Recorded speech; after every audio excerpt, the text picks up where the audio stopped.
everybody. Okay, so much like previous stream. Oh, okay. Lurk, not okay. Much like the previous stream, I am starting while Hovercat is still getting Little Toadette ready for bed.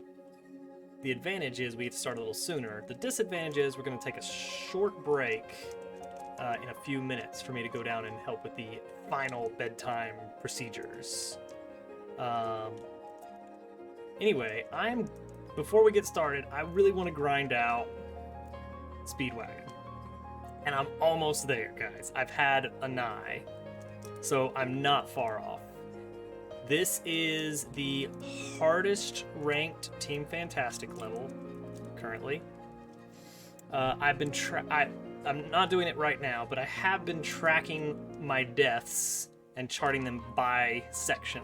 There's like 5 sections in the level, 4 practice doors. My rough average is I clear the first section about 2 out of 3 times.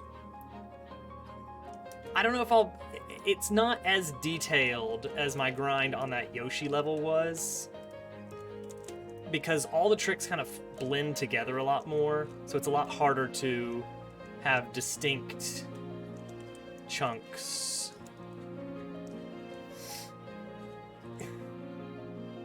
Is there gonna be graphs? So probably no graphs for this one. But yeah, 2/3 chance of getting to the first practice door. 50-50 shot. If I make it to the first practice door, there's a 50-50 shot of me clearing this up to the second practice door. And mostly because of the very first and very last trick of section 2. The first trick is... hang on. It's hitting that brick with a shell. I very frequently go a little bit too high or a little bit too low with that throw. This one right here. That time I actually hit it, but then I didn't actually land on the shell. So it's an annoying trick. Also, hello, Dragon Hunter. Good to see you. Alan Hudson, I don't even bother greeting anymore, because I'm just a terrible host. Alright, there we go. So that's the first trick in section 2. The second one is this spiny shelmet, throwing it and bouncing off of it midair. That right there. That trick right there has probably cost me more runs than any other trick in the entire level.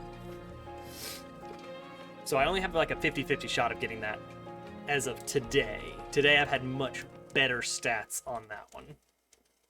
My stats used to be extremely low on that one, but I've improved a little bit by visualizing an invisible wall right where the door is and pretending I'm trying to wall jump off of that door. It doesn't work great, but whatever. Third section is a bit of a nightmare as well, involving a ton of very precise controlled stuff, including a drop kick, a midair bucket entry. It's an interesting section. My clear rate on that one, on section 3, is about 13%. So roughly 1 out of 8 times that I make it to that one could I clear it. After that, I've actually got pretty decent stats for the final 2 sections. 64% and 57%. You know, so if I can complete section 3, I've got about a 1 in 4 chance of beating the level. I have made it that far exactly once, and I did not get lucky with the nigh. I failed the nigh. Hello, Dart. Or maybe that's supposed to be Darth. That makes more sense, perhaps. Yeah, so yeah, easy level, basically.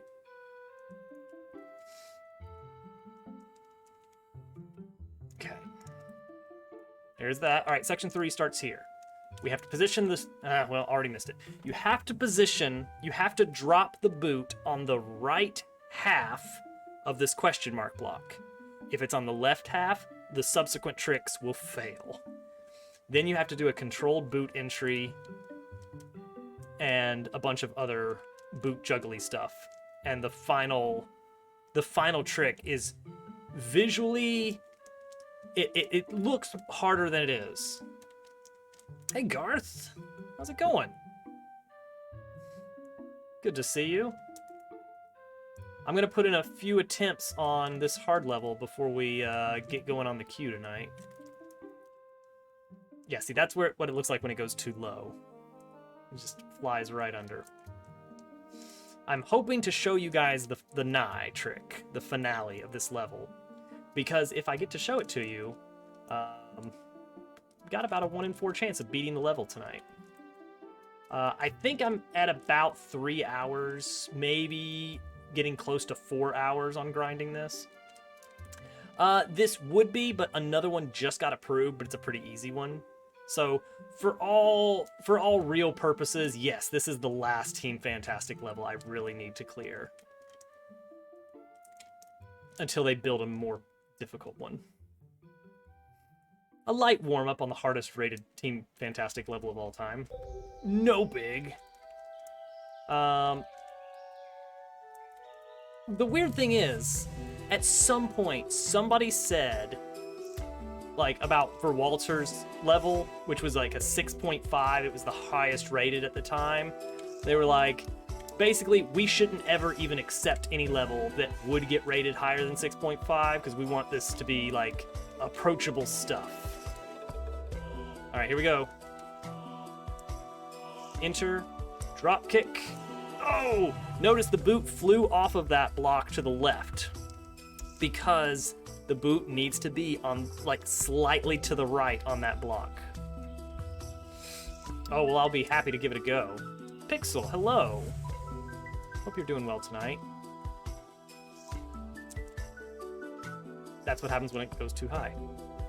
Alright, guys, so I have a bit of an announcement about this weekend, and I'm not sure if I should wait until little Toadette's ready to go down for bed for the night.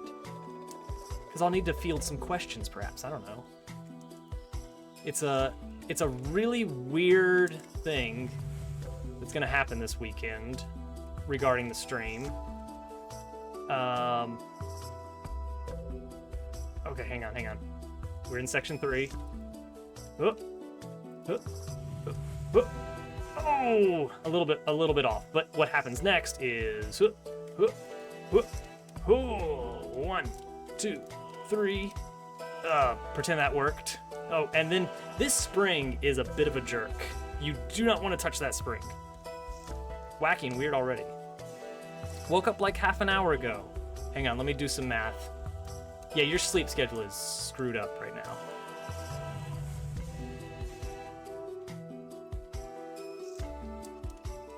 Okay, so here's what's happening.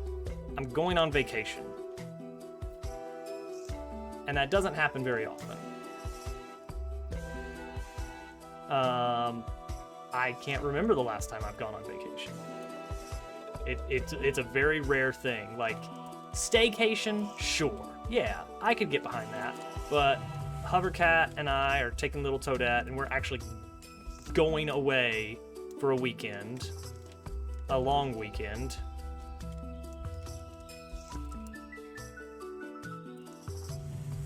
Oh, landing in that boot, very difficult. We're going to be traveling with Hovercat's family. We're kind of doing a big-ish family vacation. Nowhere big or anything. But, like, we're going to go to a zoo and an aquarium and some other stuff that the children will love. It'll be fun. Okay, so here's where things get wacky and weird. I don't want to not have a stream.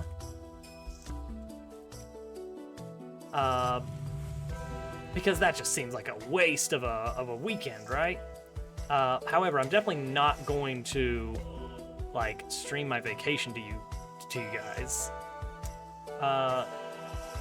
So, a long time ago, well, like 2 years ago, there was a feature on Twitch called Premieres, where you could basically have a video ready to go and schedule when it would show up. And basically people could chat along with it as though it was a live stream, I think. I don't know, I never really used them. However, I don't think the boot was in the right spot. However, they removed it. They actually said enough people weren't using it to maintain it, and they trashed that feature completely. So, I'm getting creative. I basically have about 9 hours of pre-recorded footage. And I have found a plugin that lets me time events in OBS.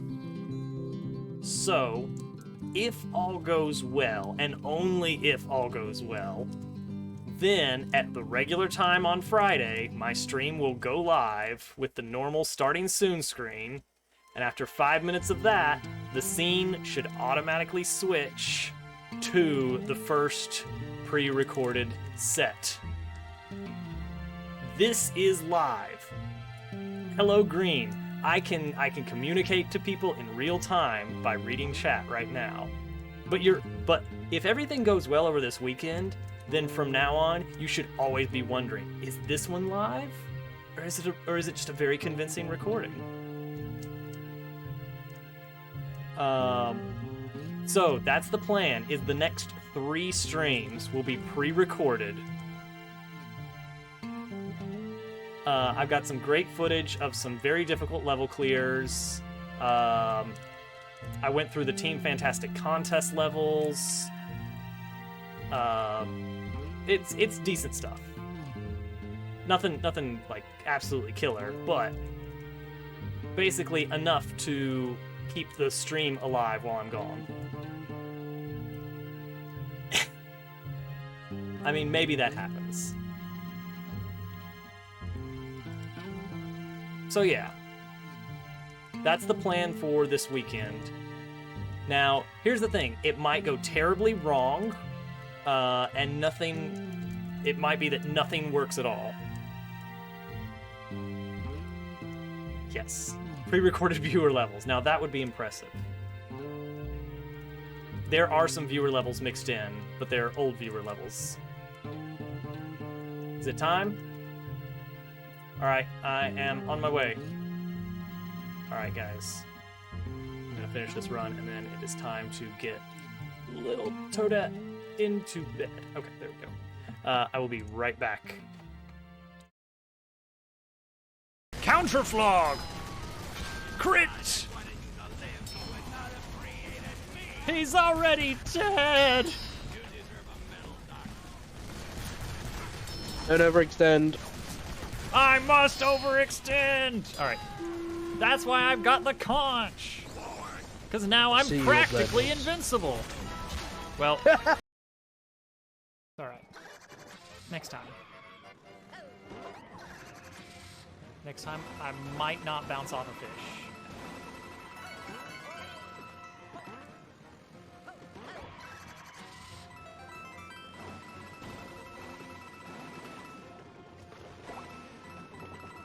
Oh, almost bounced off a fish.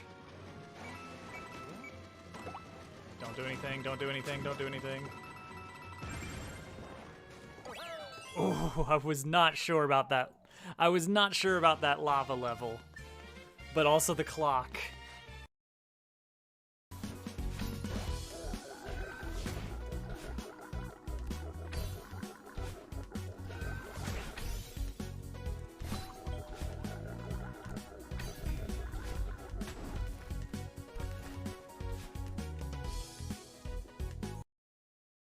All right.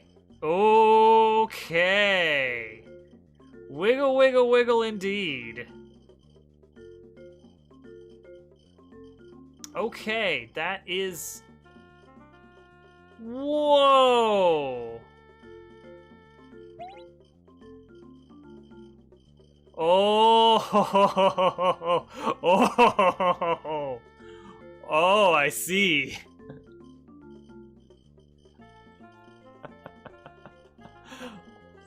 Oh, I want a star. I want a star, and I want to stand on that. Yeah, I've got 6 of mine back. Yep. Doesn't matter, they're not super useful. Alright. Just a heads up, Turtle, we're not safe. We need to get to the to land quickly. Why? Dragon's gonna fly in at us and oh! Bro. I'm back. So anyway, there will probably be some spoilers in advance based on clears that happen or don't happen.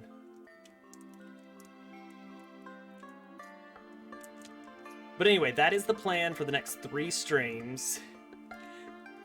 Now, here's the thing. I've never experimented with this plugin before. Just in time for Turtle. What a great clip. I've never really experimented with this plugin before. I played around with it a little bit this week to see if I could get the basic understanding down. Basically, it lets you do things like, when you start this macro, you can tell it to, okay, wait 60 seconds and switch to this scene, and then wait 30 seconds and then go live, and then wait 60 minutes and then stop stream. Basically, you can just give it a list of things to do, but you don't tell it a time, you tell it an amount of time to wait. Good job, Green. Proud of you. Which means that everything has to be kind of like timed in relation to other things. I can't just say at 8 p.m. Eastern, start the stream, at 8:05, switch to this scene. So I've had to do a little bit of math in places to hope, and hopefully everything lines up. Maybe not. Here we go again. Kicked it. Yeah.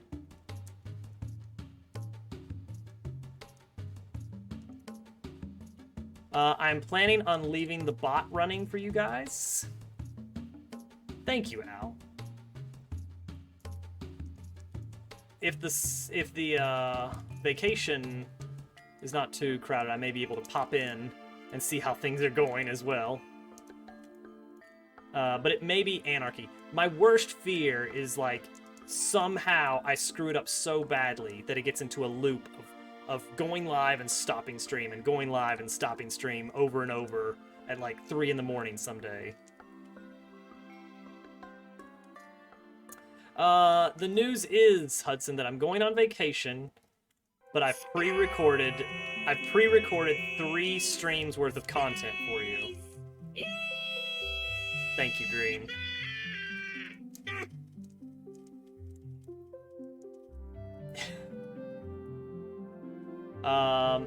And I've installed a plugin into my OBS that hopefully will just automatically have everything go live at the right time and switch scenes at the right time.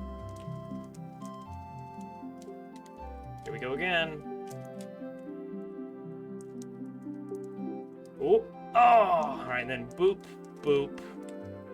Oops, something went wrong. I don't even know what happened there. Well, I've set it up so that you will be able to hear it. I'm leaving my desktop audio channel live on each of the pre-recorded scenes so that you can still do soundboard spam, and it will still play notifications for follows and other alerts.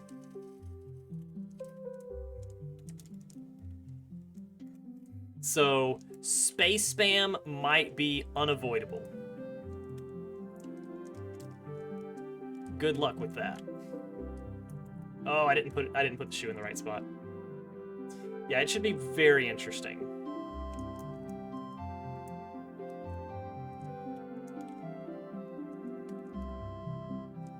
Ah.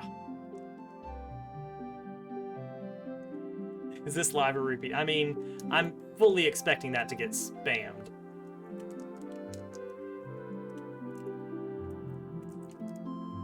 TTS will be available.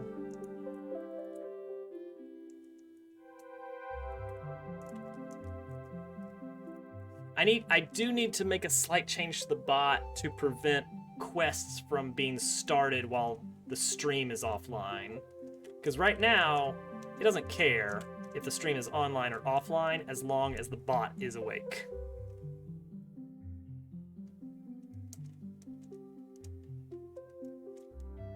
So, we'll see how that goes.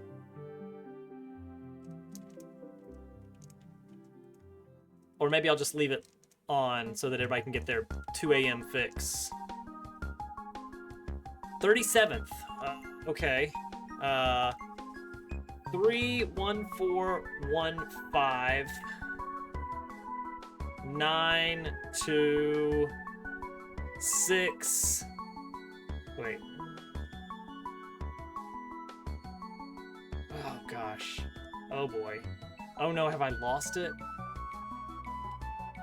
535897932.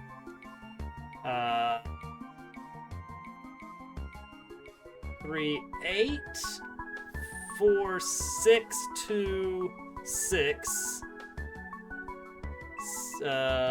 433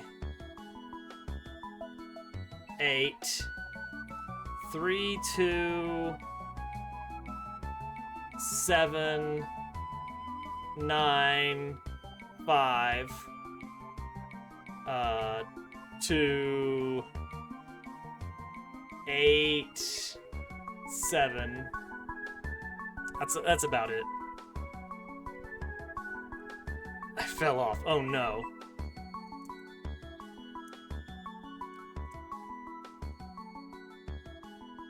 Obviously. It's the only thing that makes sense.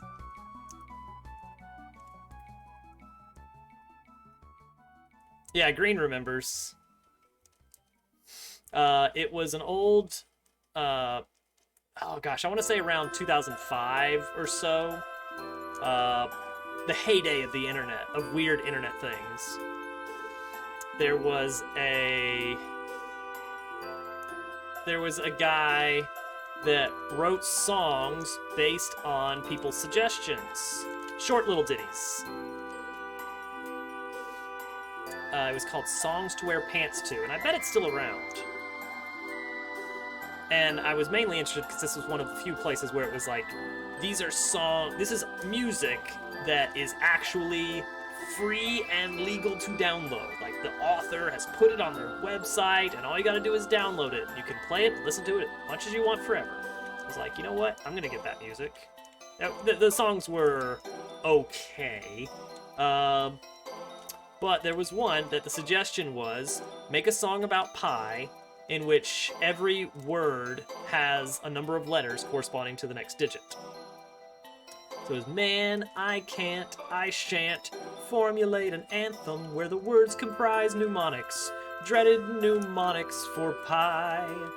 The numerals just baffle me always, even the dry anterior. Try to suggest something lower, 0, in numerary aptitude.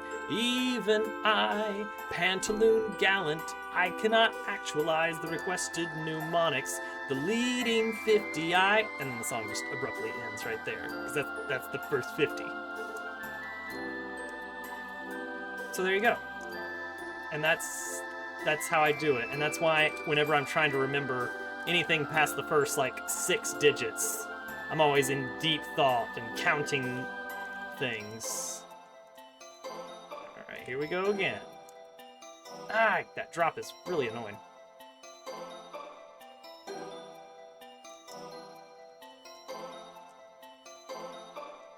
They are.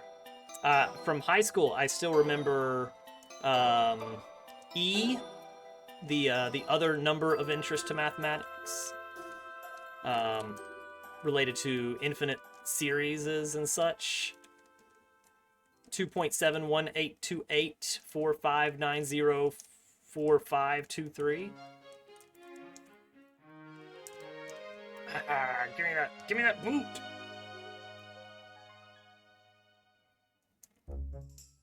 Mn. It's mn. I was able to figure out what you were saying though, so it doesn't really matter, does it?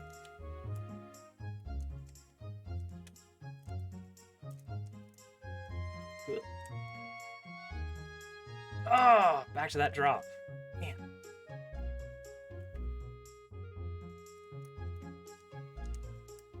Mnemonics is how I still remember the quadratic formula from high school as well. So I mean, they're powerful. Mnemonics. The mnemonic is silent.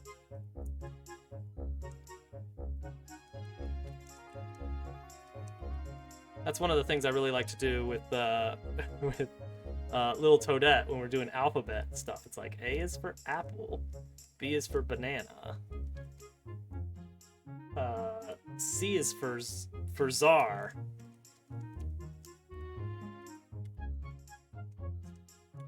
It'll be M is for mnemonic.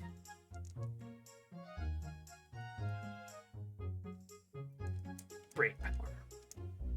Oh, oh, oh.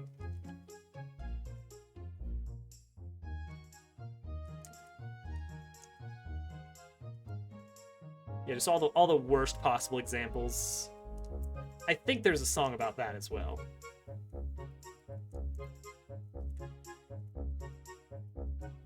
Hooked on mnemonics. G is for gnome. H is for hour.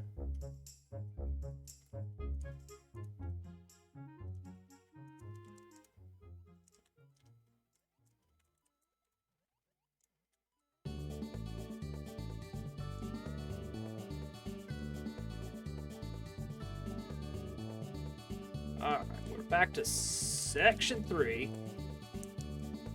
I cannot seem to get that drop. H is for checkpoint. Hey.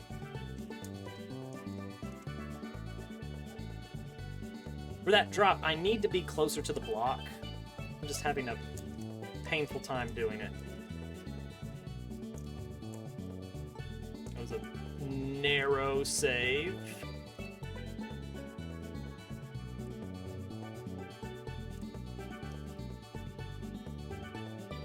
Ah, too low.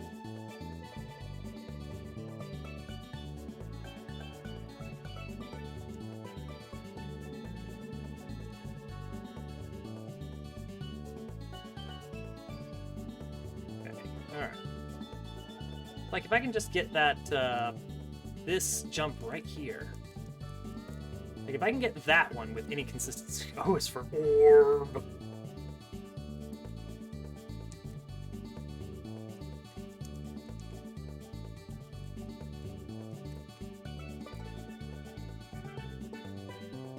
We get an ABCs of Mario.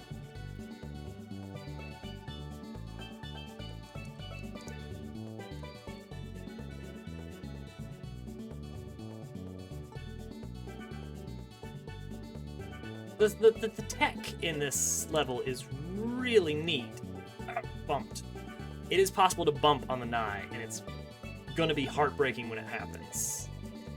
Luckily, when I died at the Nye, it was I just flat out missed the shell jump. But it is very sad to think that had I not missed the shell jump, I might have been done with the level completely. And by extension, basically one of the 2 people currently to have cleared all levels. Currently, there's only 1. G-Lyco, I don't know how the name is pronounced. I don't know who they are. And I'm really hoping that if I get all the clears that we're tied, not that I'm in second place permanently because I submitted a level.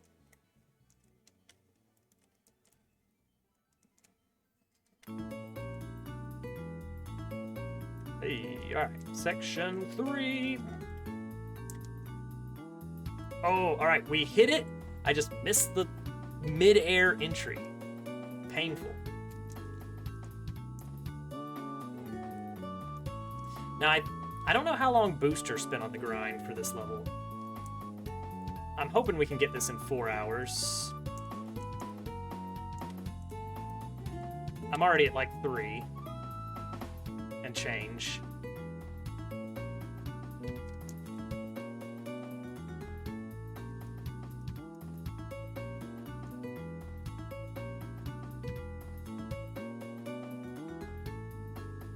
But I also want to do viewer levels tonight. I don't want to just do this.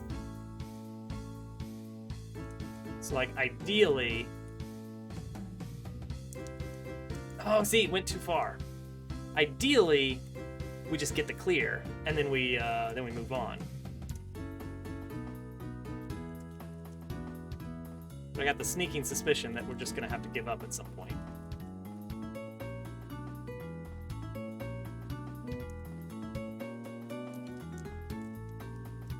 Too late.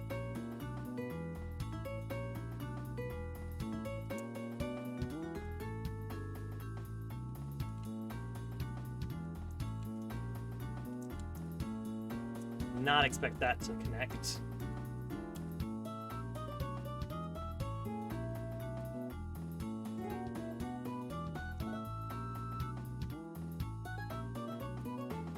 Oh, dang it, I regrabbed it.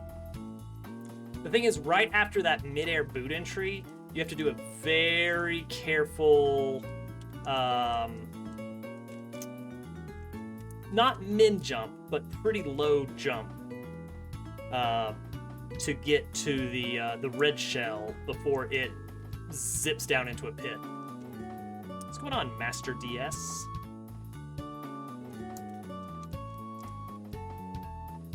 Is that Nintendo DS reference, or?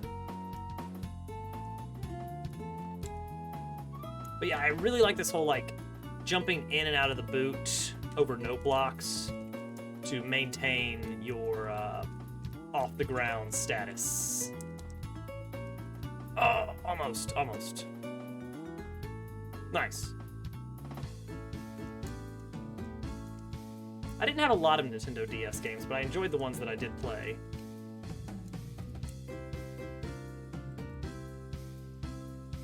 The thing is that it came out about the time I was in college, which meant it was like I had to pay for it with my own money.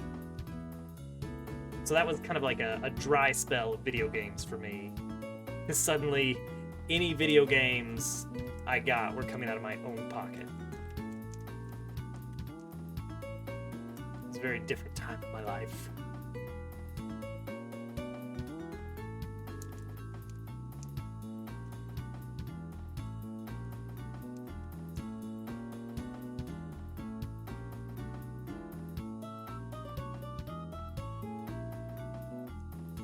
I'm definitely getting better at this jump. Oh, which is giving me more opportunities to try that one. Oh, that reminds me, Green. I was gonna have a live split timer set up. Oh, that's Gracie. She wants to come upstairs.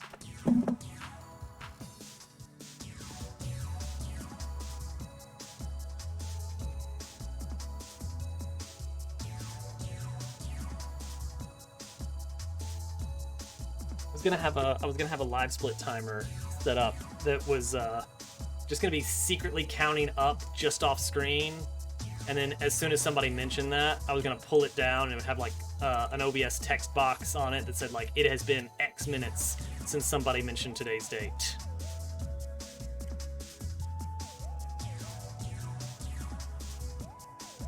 So we made it about 40 minutes.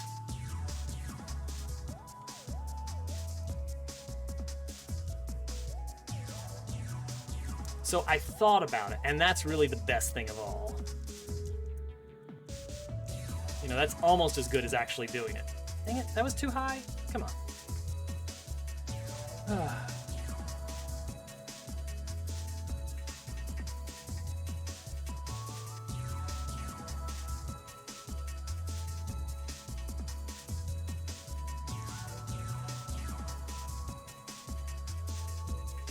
Here we go again.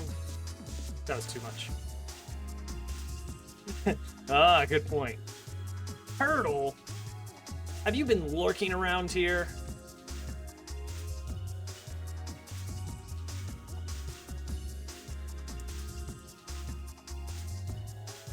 Much as you would based on your name.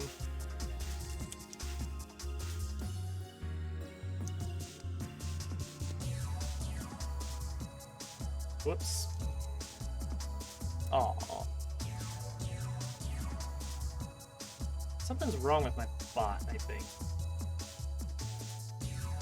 Something's wrong with the level queue. I'm gonna have to check that out.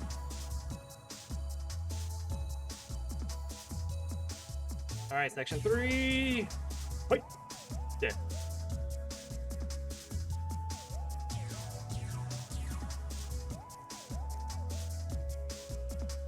Let's see, what is the... Let's see. I don't even see Pixel's name in here. Alright, hang on.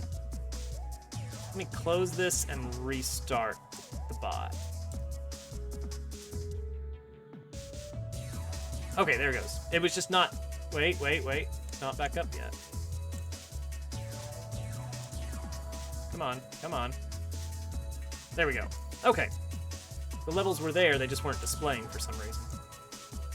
Weird. Okay, we've got 5 in the queue still. I really want to clear this before we get started. Riddle, you want to know something really weird? And I was considering breaking my silence in your chat earlier today to mention this, but I was like, no, let's not. Riddle, I had a dream about you last night.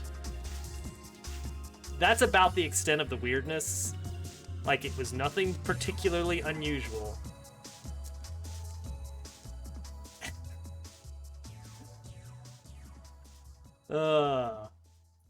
It's the usual sort of like, and then we had to go to a grocery store, but it was a train, and it's the usual sort of like weirdness that dreams are, of that kind of like, and I knew I had been there before, but like at a different time of day. It's that kind of stuff. It's like there's nothing sensible, nothing that makes sense in the dream, but you were there.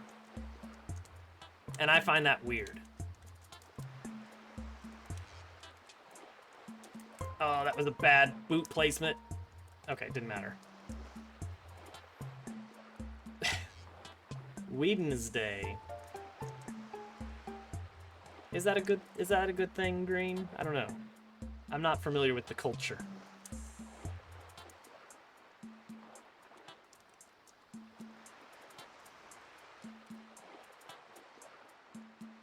Anyway, that's my weirdness from last night.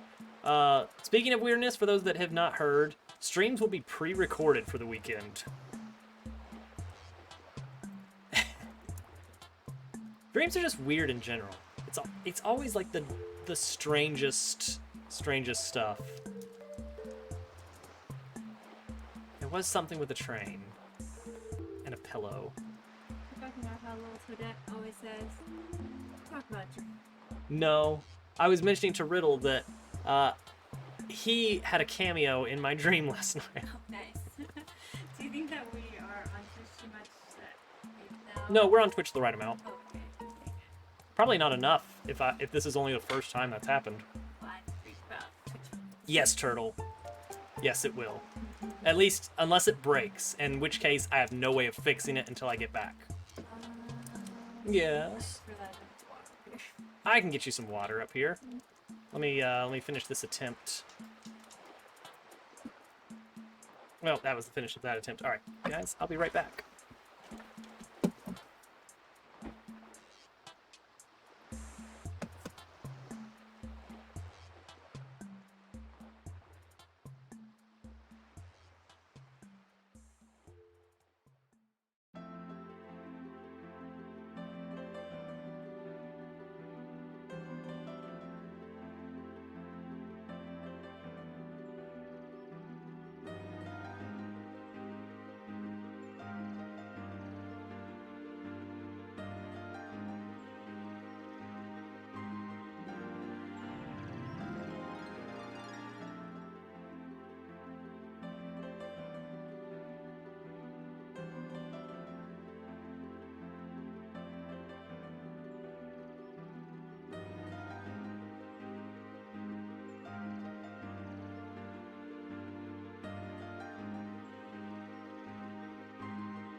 Yes, plan is for the bot to continue working.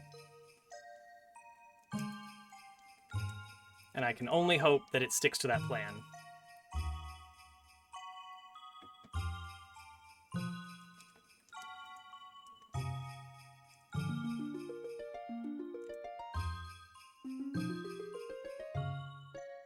I don't have any grand master plans of what to do if this whole pre-recorded stream business does end up working over the weekend.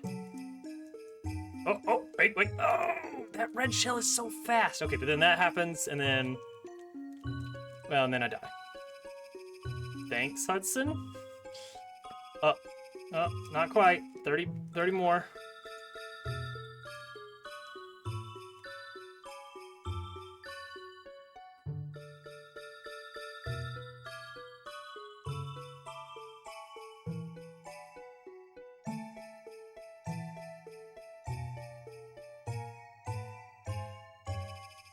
Let's take a break.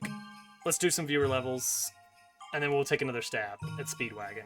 It's just a 41.039 second level. Not that bad. Server maintenance. Uh-oh. Oh, snap. Okay, hang on.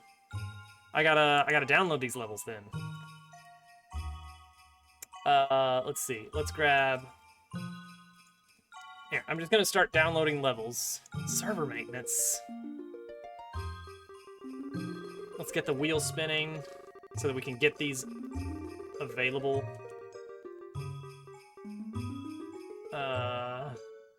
Nice. Just grab that.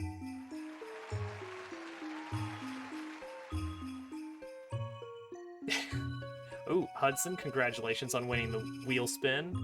We'll grab Garth's level. Server maintenance. What do they need to maintain? It's fine. I do very much wonder what they do. Oh, tight timer. I very much wonder what they are doing with server maintenance when that happens. Like, just restart it every once in a while, or what?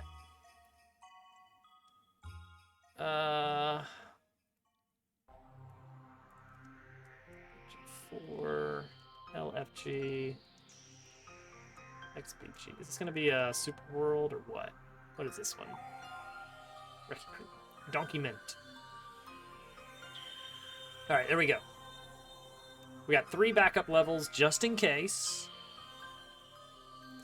And now, we'll do Hudson's. Because Hudson won the wheel slice.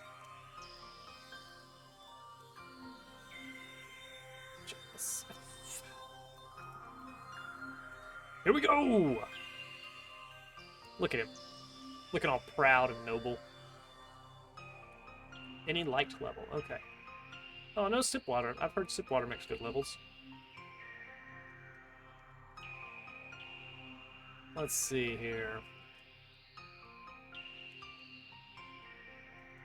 Shelders. Team Shell, Team Shell. Avoid the Team Shell. Avoid anything with double shell jump indication. The thing is, doesn't Sipwater do some shell stuff as well? Okay, but this one's SMB1. This one's SMB1. Pixel, I don't think that's... Yes, that's exactly it. You got it. I fell.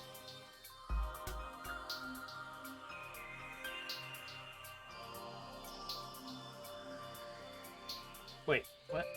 Wait, what? Oh, don't hit the... How? Hit the spring, I think? Yeah, and then land on that. This one? I don't think so. Like, I'm playing it. If I don't get the clear, I don't get the clear. Wait.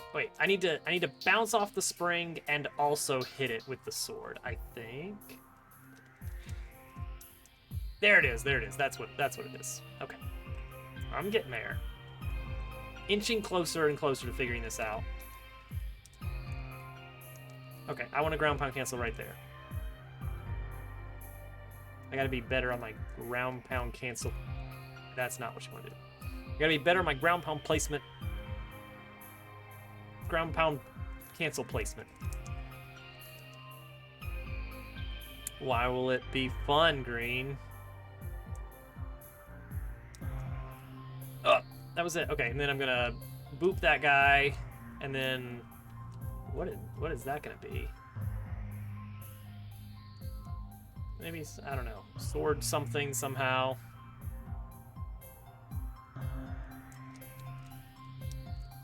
Oh, that's not what I wanted. I need a very gentle sword.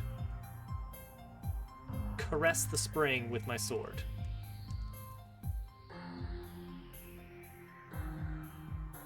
Why is it gonna be fun? I'm hitting it too late.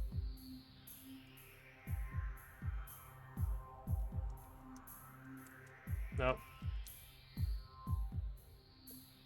There's no shame in having to pause buffer strat this if I need to. That's what it comes down to. Green, tell me, why will it be fun? Is it a lot of Homestuck stuff? Oh. Gotcha.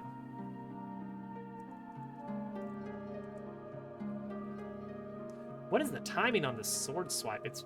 It's not where I would want it to be, I guess is the best I can come up with. I think it's consistent, it's just not intuitive. It's way earlier than you think. Because if you're doing it on the line. Okay, what is this timing here? What am I looking at here with this sword swipe left? What? No, really though. What is that?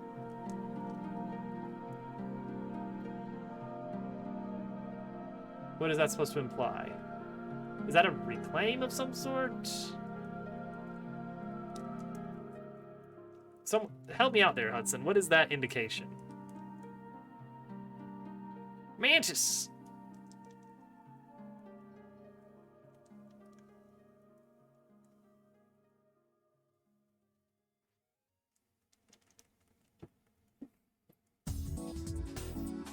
Alright, sounds good, Garth.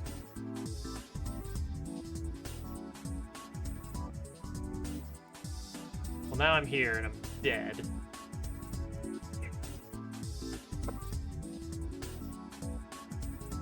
Yep, I'll get her. I'm gonna let Grace get, guys.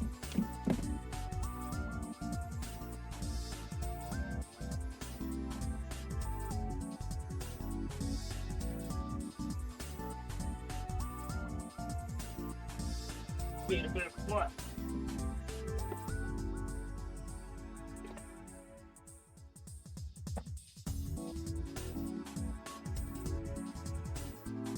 All right.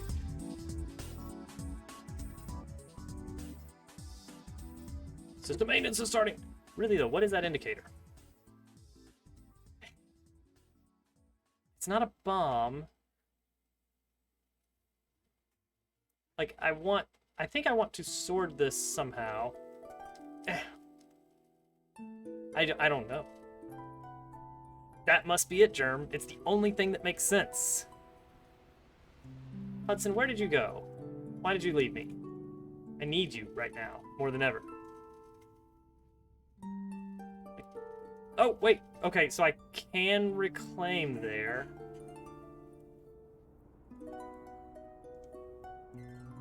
Yeah, I was not expecting that on a 1.5% clear rate.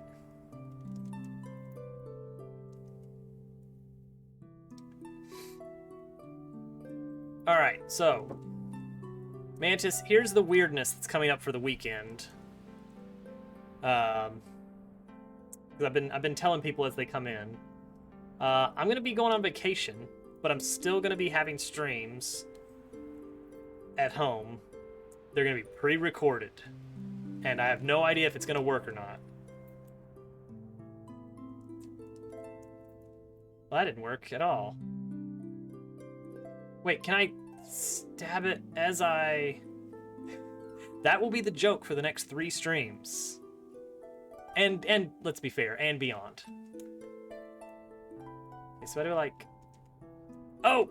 There it is, there it is, there it is. Wow! So you have to sort it as you are landing down on it. That's really weird. See, I was gonna use Twitch's Premiere feature, but they apparently got rid of that like 2 years ago. I was thinking, oh, that's perfect. That's exactly what I want.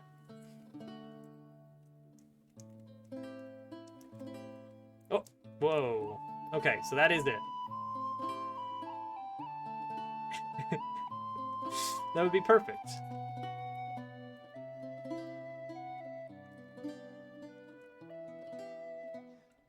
Ooh. Okay, what? Hold right, maybe? I don't know. They do have a premiere feature on YouTube, but my audience isn't on YouTube.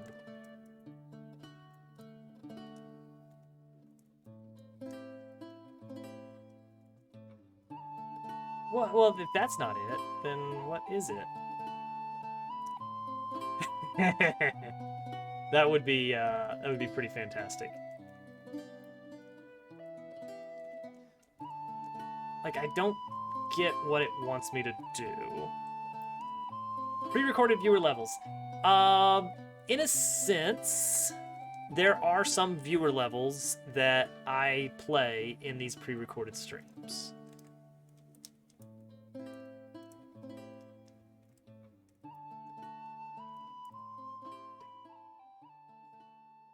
Like, how am I doing this? That one's not going to be a reclaim.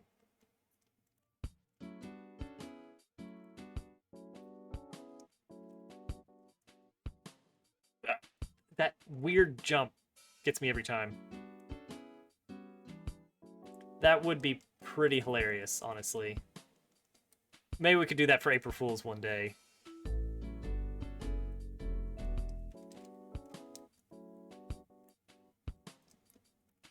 And then I like walk by in the background of my own stream. Hey guys, what's going on? Who are you talking to?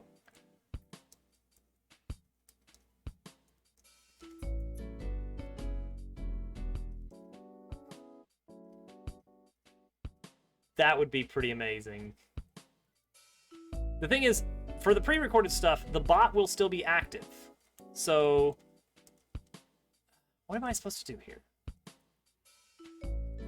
That's not it. That is not it. I don't know. Soundboard will also be active. Hopefully. Unless it breaks.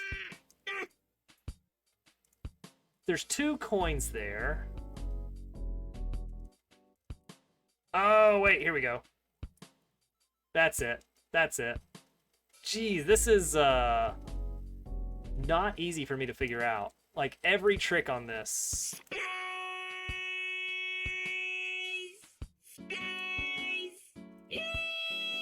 Oh, I gotta wait.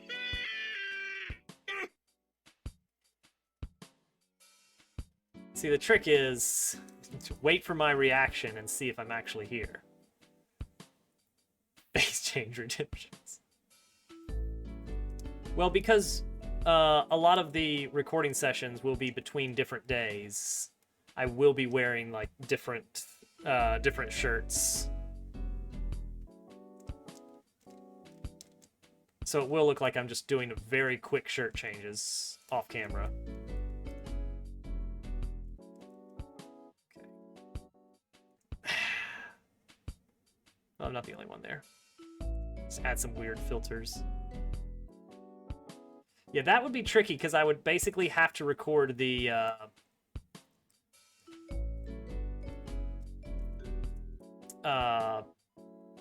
feed separately. Dang it. Okay, then boop that. Oh gosh, that's the practice door. Well, we are well over time on that. Oh man. That is super hard to understand what I'm doing.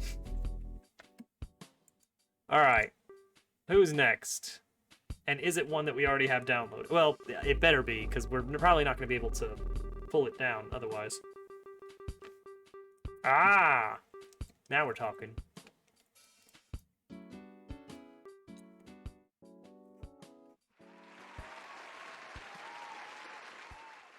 Dragon Hunter. Screen is dirty, nerd. Especially if the people I'm talking to aren't there. I need to get the bot. Oh no. Oh no. Carl. Alright. Sup everybody. Hi, Carl. Oh, it's happening. Alright. I'm cool with that. I'm cool. I'm just not gonna worry about it. It's totally normal. Hello everyone. Jeez. Alright, well let me introduce myself for a moment. Hi. Well, this doesn't work as well as it used to. Hello, my name is Dobbs. I'm a streamer, and a programmer, and a dad. See, I made notes for myself so that I wouldn't get overwhelmed when a raid came in, but I still kind of get a little bit, hello everyone. Yes, I'm a dad. I've got a little girl. We call her Little Toadette. Hovercat's sitting across from me. She's my wife. I'm a programmer. I built the bot, so sometimes it doesn't work. I do game dev stuff. I like to make little browser games. They're fun. I make games with chat. Chat gives me suggestions. I make games. Mostly I play Mario Maker. I've done some SMW hacks, some Celeste. I like space games, I like Minecraft. How are you, Carl? And Carl's 547 friends. How was your stream? Should I shout out Carl? Does everybody know who Carl Sagan is? What's your dev experience in? Mainly web. Professionally, I'm mainly doing web stuff. Oh gosh. And Dragon Hunter, now I've got to do this. Mainly I do web stuff. JavaScript. Who is that Carl guy? A lot of first-time chatters. Just doing science chat stuff. Well, that's good. I like Carl's science chat stuff. I also got some game devs. I'm not a professional game dev. I'm a hobbyist. Professionally, I do corporate applications, which basically just means big businesses need weird niche programs that they can't buy off the shelf. So they need somebody to program it, and that's where I come in, is making very weird custom stuff. Mostly at work, I do a lot of TypeScript, some C#. C# is my favorite. Oh, that word's janky. C# is my favorite mature language. I like vanilla JavaScript, and I know that's weird for programmers to like that, but I kind of like it. Jeez. All right, don't look at, you know what? Hide the viewer number. Hide the viewer number. We're not looking at that. I'm only gonna get nervous. So anyway, Carl, thank you for the raid. C#, you like, oh, Dan. Hi, Dan. I saw you in GermDub's chat the other day. Good to see you here. C# is like my favorite mature language. Oh, Dragon Hunter. You jerk. I've done some Java. Yeah, no CP. I see that. Oh, Jay. All right, that's fine. Thank you. All right, let's read off the follows. Thank you, Shiny Surge. Thank you, Lava Lamp, Karuka Fan, Yoda Emo, Zyop, Box SMM. I know you. Kath Strine. Oh, it keeps scrolling. It keeps scrolling. Fearful Spoon, thank you for the bits. Vala, thank you for the follow. Moist Cushion, thank you for the follow. AJ the Maker, Matt Shep, Shade Kitty, Fearful Spoon, DeWolf, Corey Boy, Rush Carlisle, Esto Chef. It keeps scrolling. Stop. Give me a second. Ecto Chef, BRN, Dan Salvato, Rocket, Shieldzer, Red Wild Rider, Click247, Skunktronics, Mass Hole, And Death Tales. Thank you all for the follows. MaxTune, thank you for the follow. Jeez, Carl. Like, that's the appeal, right? The appeal is you're not expecting this. There was some nice enunciation, thanks, Germ. Yeah, Java, I do some Java professionally. I don't know. I don't get as into it as I do other languages. Like, C#, it feels like the good thing about C# is that you don't have to worry as much about all the nitty gritty. Okay, that was clever. Bomb level. Oh, was that a Team Fantastic level? Yeah, I remember that one. Oh, I'm part of one of the maker teams, not the big ones like Team Shell or Team Jam. I'll do it. Oh, you jerk. I hang out with the Team Fantastic folks that do kind of like ROM hacky style levels. I'm very close to clearing all of their levels. I'm like 2 levels away. It is fantastic. For a brief time, I was top ranked, and now I'm stuck because there's a really hard level I still haven't been able to beat. But yeah, Java is fun, mainly speedrun. Yes, definitely more Kaizo, not so much trolls. Not my thing. I appreciate them as the art form they are. However, playing them, I feel very frustrated. What am I doing here? Dang it, Dragon Hunter. I didn't know what I was doing. Yeah. Oh my gosh. How hard is it really to learn a computer language with no background? Rocket, do you play a musical instrument? And I know that sounds like a weird question, but I'm going somewhere with that. I feel like people who have only the triangle, dang it. Well, all right, the reason I say is that the biggest part of learning to program is the basic concept of being able to read and follow along with sets of instructions. Because that's all that code is a lot of times, is just being able to figure out, being able to figure out what is being said by the code when it says, if X is greater than... What is that? Oh, is my screen clean? I get it. Okay, thank you. Checkpoint. Jeez, Dragon Hunter. Okay, this is a setup. Train with a company of 10 weeks to learn Java 8, Angular, and Azure. I'm doing a bit of Angular. Oh gosh. Oh, no, I don't get it. Never mind. I've been doing a bit of Angular and React at work, which is really annoying because that's like having to switch between driving on the right side of the street and the left side of the street. Okay, and then do this. Okay, I'm with you. And then do this. And then I get the key. Okay, got it.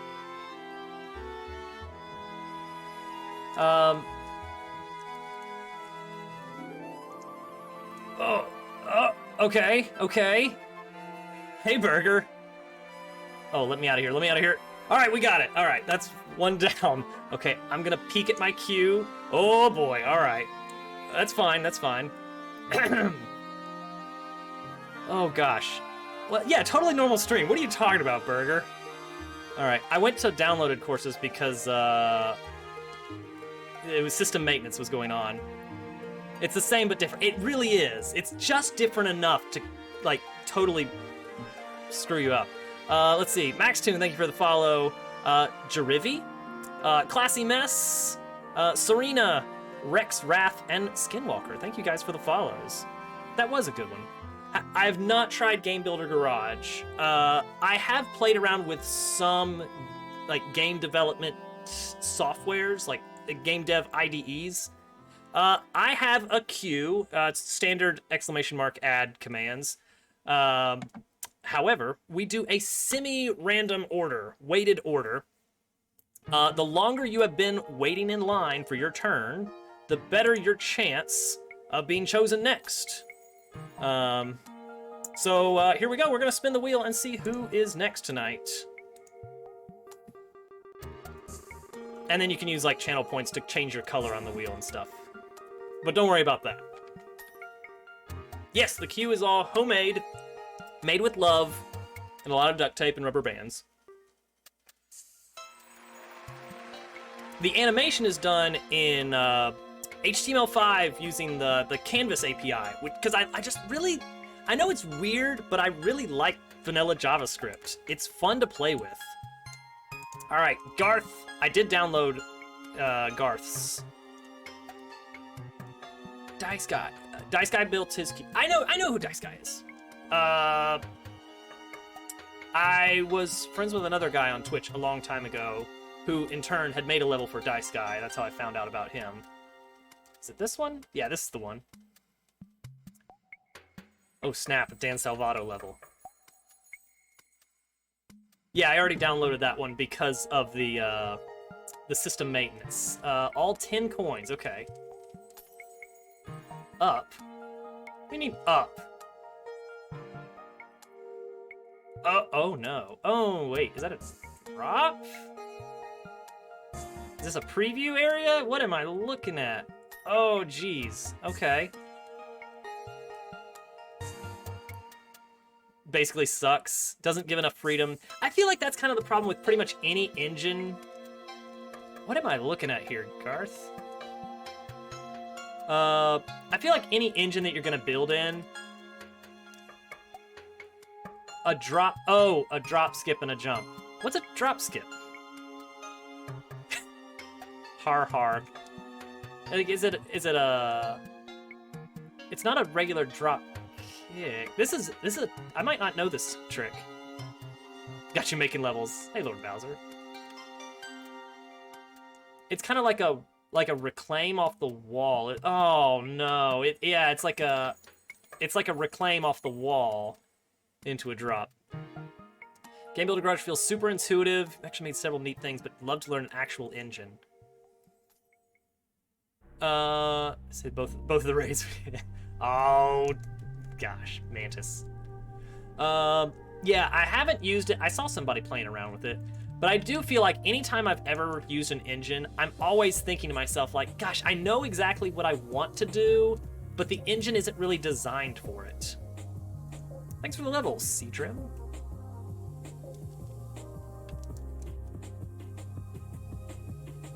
And that's just kind of the case. I want a maker for really flexible level maker game. Enormous amount of freedom, being able to set and fire arbitrary triggers that can do anything you want. That's always the tricky thing. I have attempted building maker games a couple times. Not like complicated ones, like really dead simple. I can show you guys later if you want. It's like dead simple stuff. Like here, build some wall objects, build some coin objects, build some moving platforms.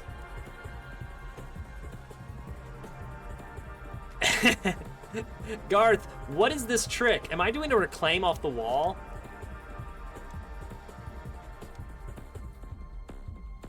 Yeah, basically, everybody's here to see you, Garth. But yeah, like, the thing that always gets me so involved, it's like, at some point, I'm basically just going to wrap a programming language around a programming language. More freedom. Yes, that's true. I've been keeping a bit of an eye on the Mario Multiverse stuff. Like the idea of having uploadable... It's just a drop. Wait, but then how do I get that coin?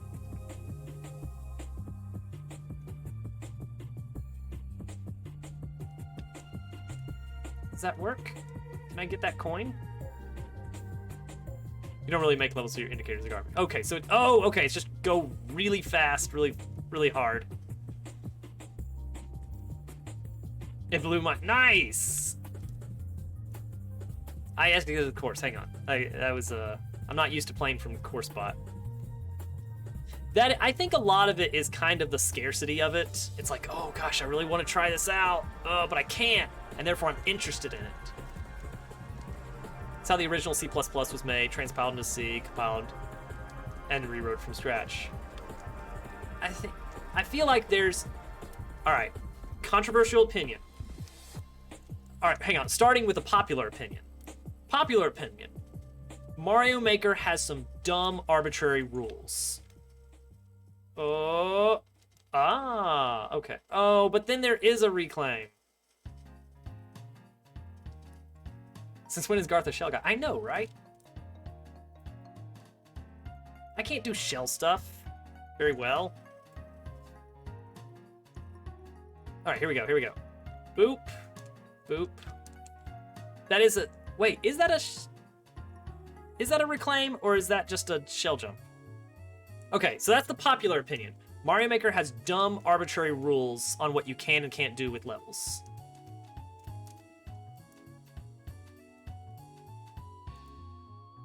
Okay. Okay, it is not a reclaim. Okay, and then okay, this is actually not that bad. Okay, cool. Yeah, all right, non-controversial fact. All right, so controversial opinion. They did this specifically because it's easier to make bad levels. Oh, that's where you want me. Oh, dang it, what is this precision suddenly? Bandit Otter, thank you. They do it because they have a type of level they want you to make. And the more options they give you, the less you're going to adhere to what they think good design should be. So it's kind of like they are enforcing that you can't do absolute, well, you can still do absolute garbage, but it makes you have to, hang on, think about it quite a bit more. Now we're talking. Heads up, I may not get to everyone in the queue tonight for reasons unknown. So I feel like that's a lot of the trick is like, if you give someone the option to do anything, then that's a big deal. Oh, come on, what is this? What is this, Garth? Was I too slow? Can I still get this? Only 8 people in queue? Okay, thank goodness. I mean, that's still more time, more levels than I would usually have to get through. Okay, I think this is just go fast, the level. Dang it. All right, we're good, we're good. We can go fast, we can go fast. Yes. The amazing troll-making community of Mario Maker has proven that you can make some impressive stuff with Mario Maker. Actually, the limitations have bred some incredible creativity. I wonder if I can make it straight to that note block. Oh, wow, you gotta go really fast. Okay. That's true. Usually I pride myself on always finishing up the queue, but we'll see how that goes.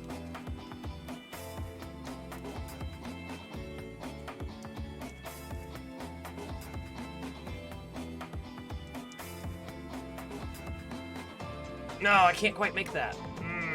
Okay. All right. New plan. Just go fast on everything else.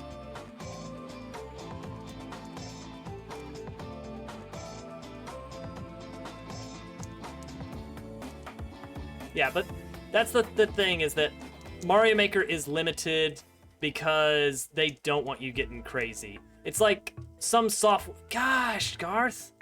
It's like how a lot of software these days, it's like, yeah, this kind of stuff is possible with our tech stack, but we're not allowing clients to do these things because less options is easier to use, that kind of stuff.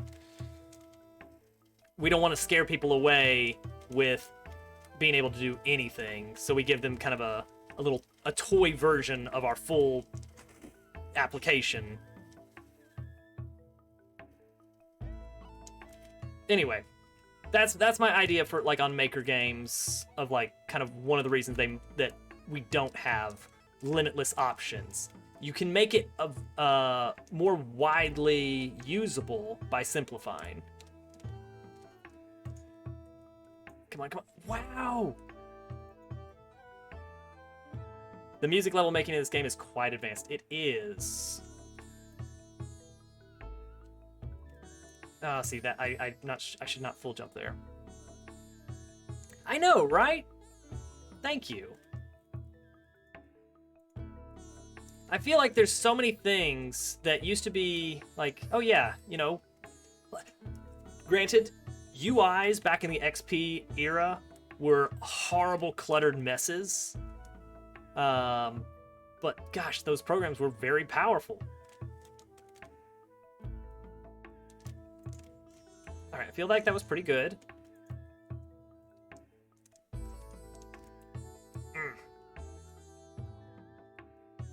Then it became a great level. Thank you, Mad Mantis, for convincing Garth to keep doing these horrible things. Game Builder Garage does do more than you thought it would.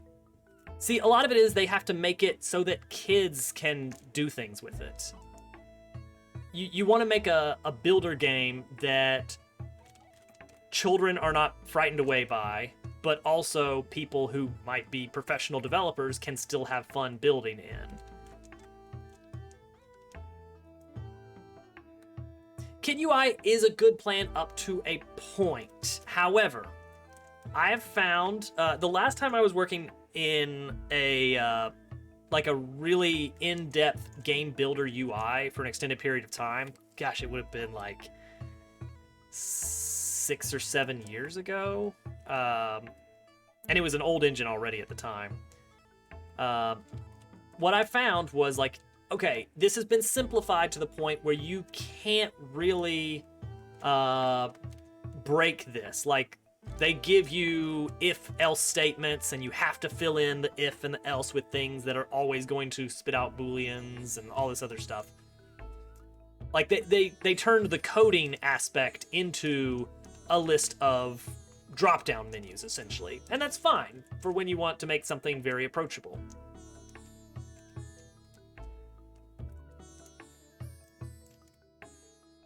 Let me in. Yes! All right, we got it. 12 minutes, not bad. Thank you, Garth. That was actually really fun. So the problem I ran into is I was having to like take these drop downs and like build out this logic, and it got to the point where I was like, I just want a text editor for this code now. Like, you've given me the power to do all these things and a nice, easy, like drag and drop interface, you know, not quite the puzzle piece thing you get with Scratch, but like, imagine something like that, where it's like, here's an idiot-proof way to program logic for your enemy. And it's like, okay, cool, but if I want to get this really in-depth logic going, I'm going to be spending 20 minutes just building this for loop. Let me get behind this and just write the code. I know exactly what the code I want to write is, and it's very straightforward. Anyway, that's me soapboxing for a bit on that. Yeah, fine for coder. It basically, it's hard to create a UI that is simple and powerful. You end up having to create varying layers that are accessible, which really increases the amount of work it takes to build those maker games. Frustrating game developers know coding experience maker game. Yes, exactly. And it's a great step in learning those concepts too. All right, who we got? Pixel. This is the one you submitted, Pixel, I think. A Donkey Mint level. Block bashing and blaster smashing. Did Pixel go to bed? He should be going to bed. How would I even know? How would I even be able to... Jesus, the user list. Where are you, Pixel? Pixel, you're still here. There you are. Pixel, you should be going to bed. It's very late where you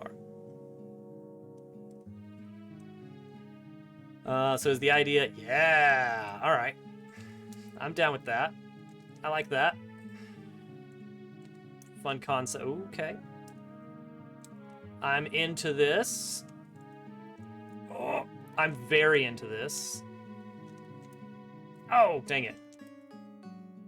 A lot of depth in making levels in Mario Maker 2. A lot of it gets wasted not only because they don't let you do things, but because they poorly introduce you to building with them in general.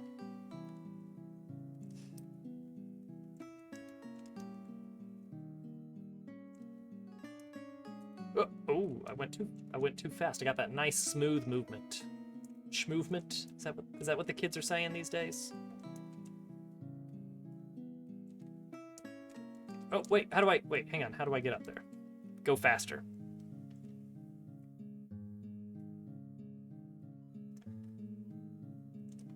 Ready to learn a real engine. See, okay. Confession time.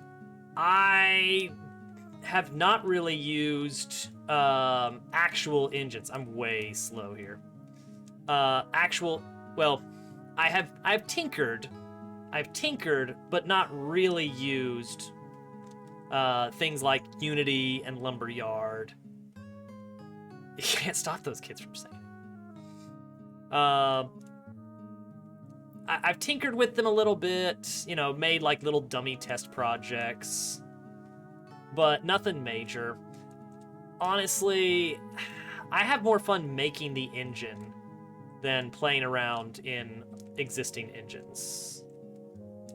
Oh, that's a good setup right there. Oh, there's a Goomba coming out. Okay, back to the spring, and then the Goomba.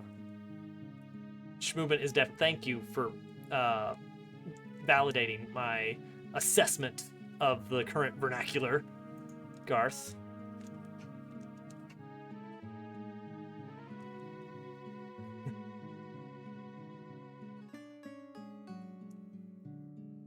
They just won't stop saying it. You can't get it out of their mouths.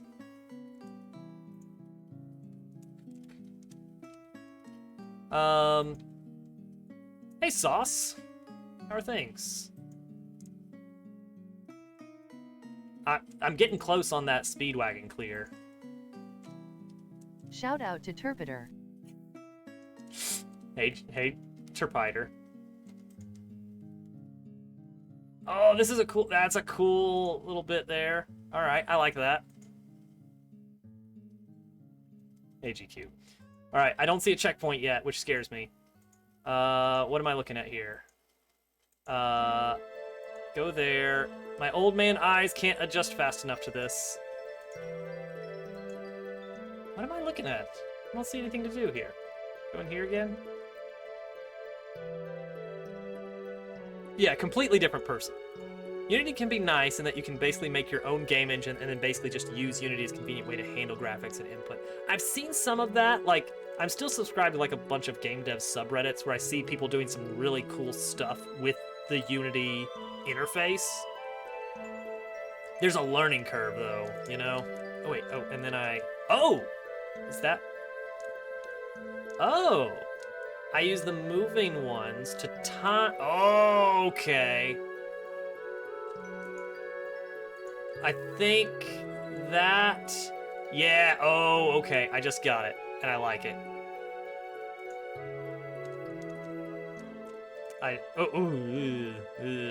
Don't do that.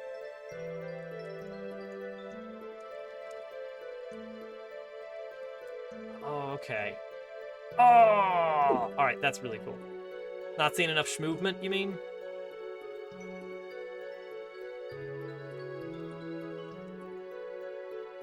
This is cool. That is cool!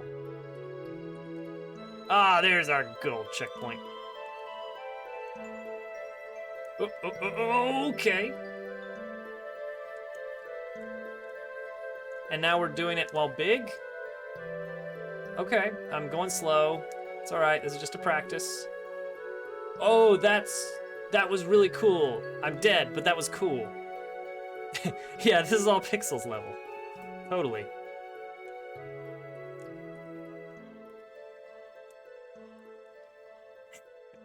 Yes, suspy, the other thing that we're pretty sure that the kids are saying. Alright, there we go. Now I got the speed to get over here. Oh, that's why the bomb was still timed. Okay, that's why the bomb was still timed. It's switch-based. Suspy schmovement. What do you mean, Jad? What are you talking about? I don't know what you mean. This is like this is a normal Wednesday night for us here. Normal Wednesday night for Dobbs Works. Here. Oh, that's fun. Wait. Oh, okay, that was neat. I like that. Okay, then I'm gonna boop into here. Look at this. You see this right here, Jad? Right here? This is what the people want to see. The people have voted with their viewership. The votes are in. The people have found what they were looking for.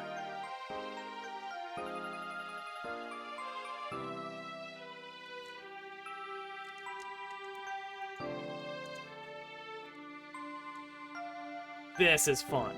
That right there is fun. Wait, I don't get what to do there. Okay, go back to the platform. Young people say lots of weird words. They do.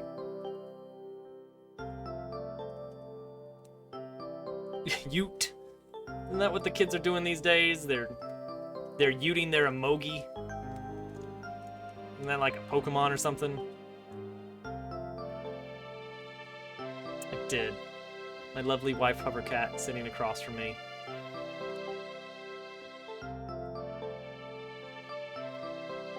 Wait, why do I have a notification? This scares me a little bit.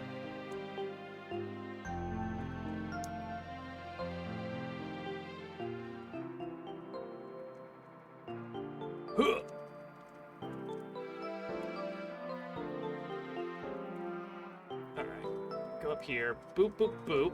Ah, there it is. And then boop, boop, boop, boop, boop. Don't quite get what I did wrong there. Pretend I'm still good. Okay. Anyway.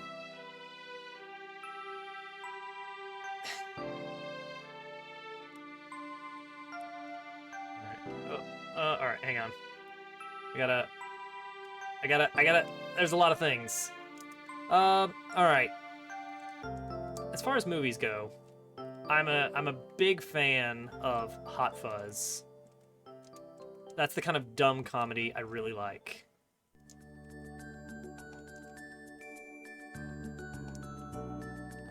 Alright, so what did I do wrong here, exactly? Boop, boop, boop, boop, boop. See, that's not gonna do it. That did not do it. I know you do. Oh, I got an achievement. That's what that notification is. I wonder why that happened. That's weird.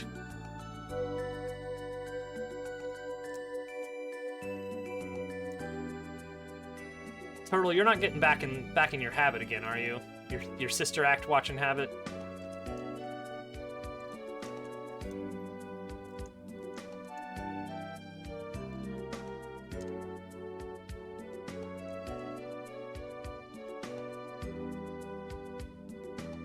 Oh, okay, there we go. That works.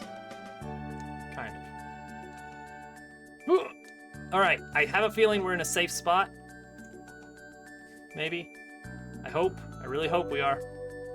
Okay, is this a reset pipe? Or a checkpoint, even better? Reset! Yes, okay.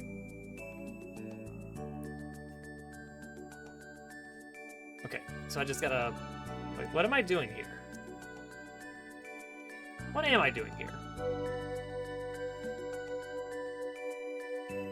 Whoopie Snailbird. Is there... Okay, nope.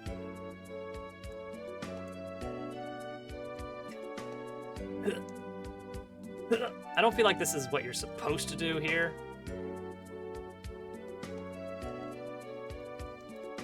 Okay. It kind of helped. Maybe maybe if I just go crazy on the tapping. All right, so let's just try tapping crazy. Oh, oh.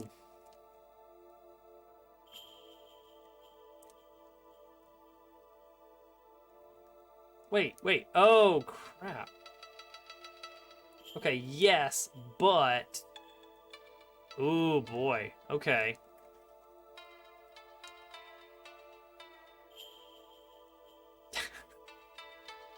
don't know when all the Sister Act 2 specifically, memeing started with this channel.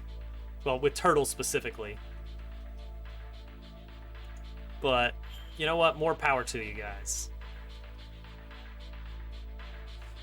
Alright, here we go. Stop. I bopped too much. How do I bop less in this? Sistract Phantom is out there. They're back in the habit.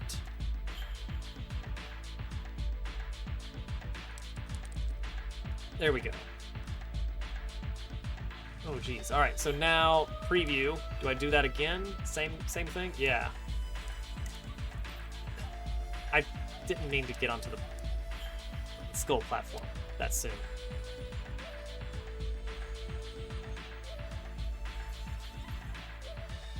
All right. Stop. Okay, here we go. Ooh. Hey, I think that's it. Is that it?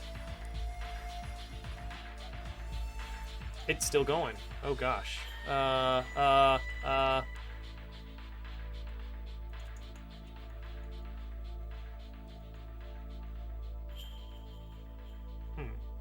right. Well, this is a reset door of sorts.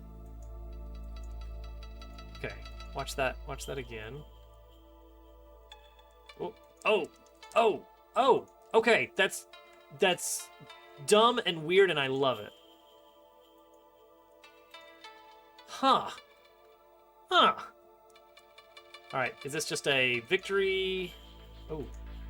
Okay. This is weird. Okay. I mean, that's neat. You built a neat little contraption there. All right. Everything's okay. Oh, look at that. Whoops. Well, that's fine. Yay! We did it. That was a cool one, Pixel. Good suggestion. Yeah, a little neat little tech demo there. All right, that's all the ones from there. I hope that maintenance is over. Let's spin the big wheel.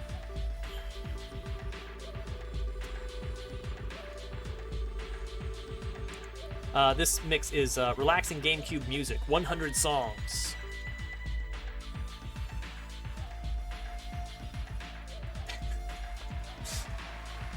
All right, Green, what do you got for me?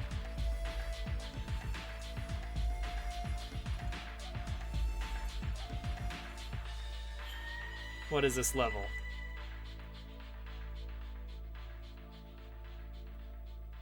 Moist. No, we're not playing that tonight. You must stare into the void for a moment. You gotta head out, AJ? Alright. It was great having you here.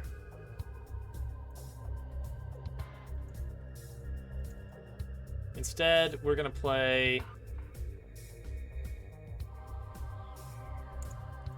Hotland MTT Resort Undertale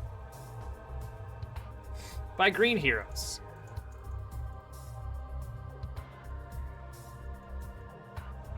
Metroid Prime is on my replay list. I still need to do that at some point. Current replay is Thousand Year Door, which have I said enough about Thousand Year Door? I don't think I have. Guys, Thousand Year Door is one of the best games of all time. Ooh, why is that there?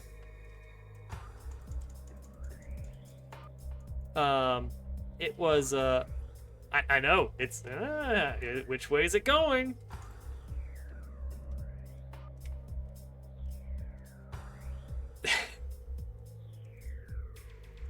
Not regular Twitch.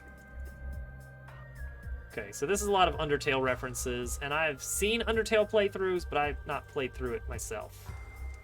So I'm kind of like, yeah, that's that thing. Yeah, that's probably supposed to be Undying. Coops is a Chad.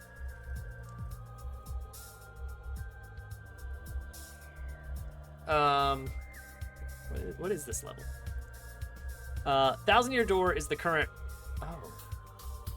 game I'm replaying through, and I am loving it. I'm doing a badge point only run. Hey. Oh, it's a shop. Probably. Oh. Huh? Oh. Okay. Oh, I get it. I'm buying items, I guess. But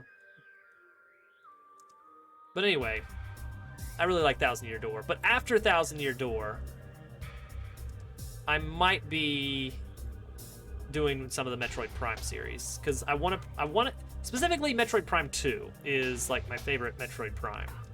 Can I bop this guy out? No. Ooh, didn't know that happened. Huh. What am I looking at here? You wanted me to throw that instead? What am I looking at here? Like, really, though? Am I in Timmy Village? I like Prime 2. Out of the... Oh, okay. We did it! Prime 2 is my favorite of the trilogy, I think. Even over Prime and 3.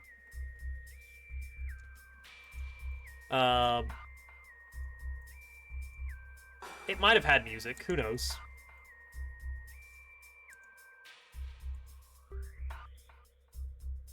What was it? How did I get onto this subject? What was I talking about? I'm sure it's not too important. Oh, yeah. Well, we've been doing a Thousand Year Door playthrough on non-Wednesday streams. Wednesday is always Mario Maker. It's sacred.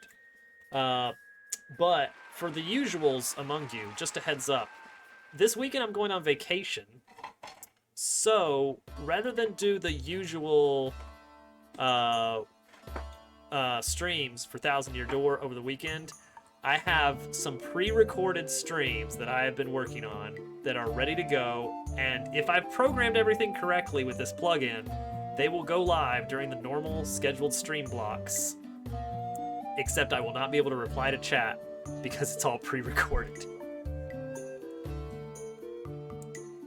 Alright, oh no, Mantis.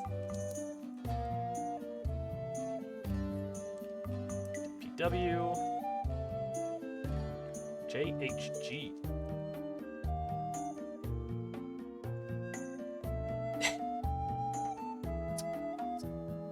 Noted. That I'll pass word along, Mantis.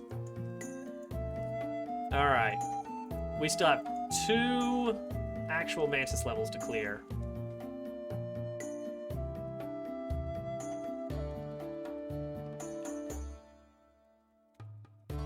Yeah, Mantis, maintenance is over, it seems. Alright, here we go again. Get our coins. Precision. Precision, man. How are we doing on time? Got about 45 minutes-ish.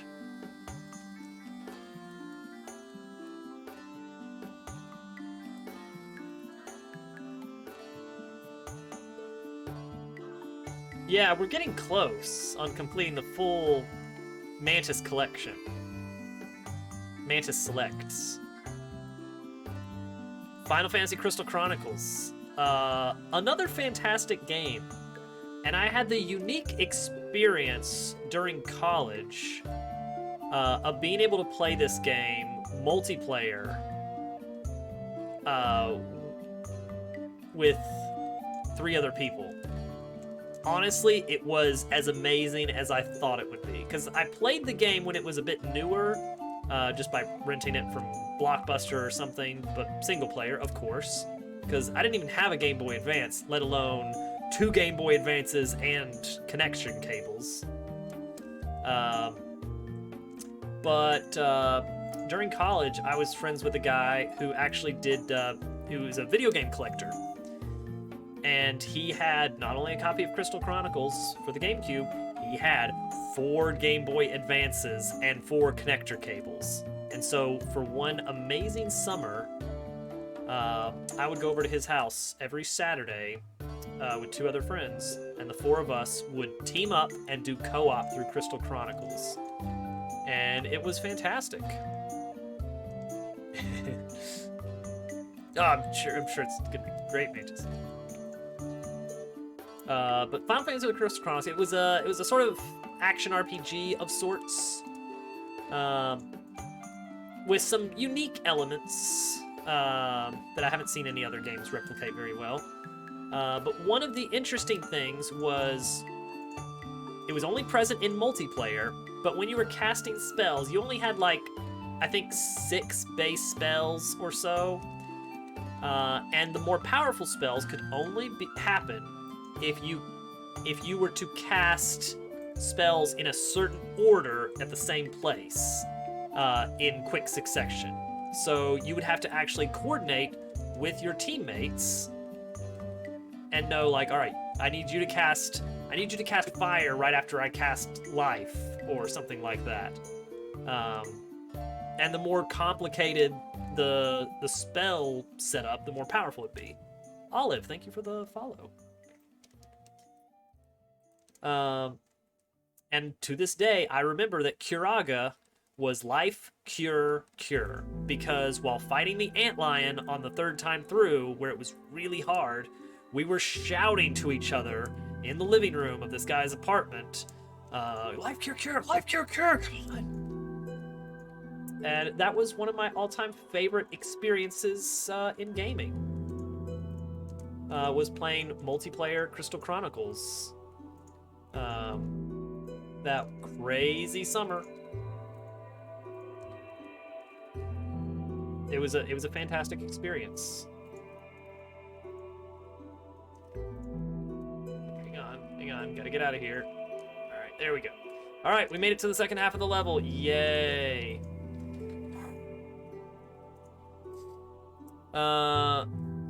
Purely to recreate optional game mechanics. I mean, I at least saw the shop. That's something. And yes, Chrono Trigger also has an amazing soundtrack.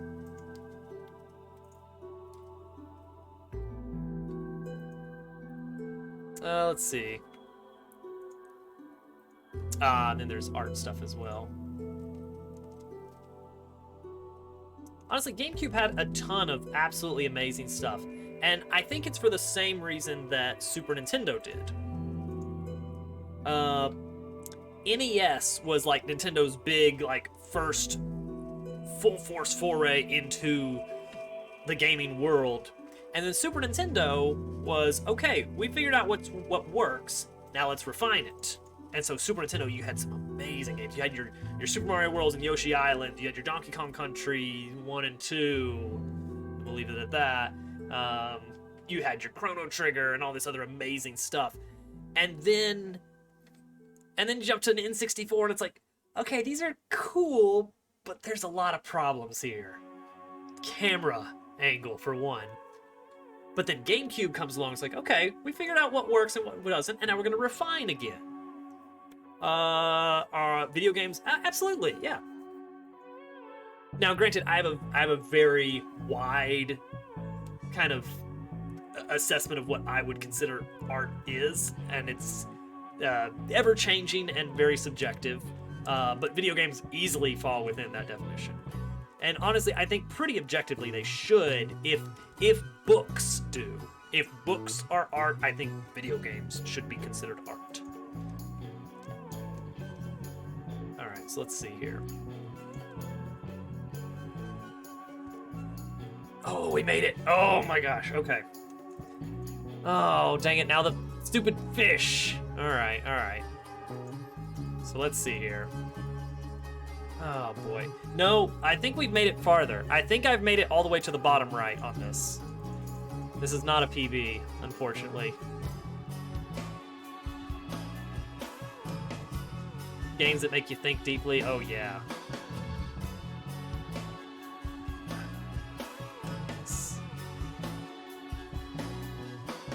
Okay.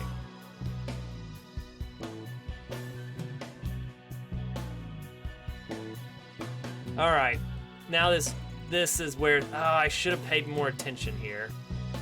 Okay, where's the hitbox center? Where's the hitbox center? I'm in a bad place for testing this. If you mash hard in the top center of those fish, the cross don't reach you. Good to know. Okay, I feel kind of centered, but also super not centered. Okay, this feels centered. Oh, it's too far to the left. I don't know. Okay, I don't. The swimming animation is weird, and I don't know exactly where the center of the hitbox is. I was trying to figure that out. All right, so hang on. Let's figure that out. Where can I figure that out? Top right of that area.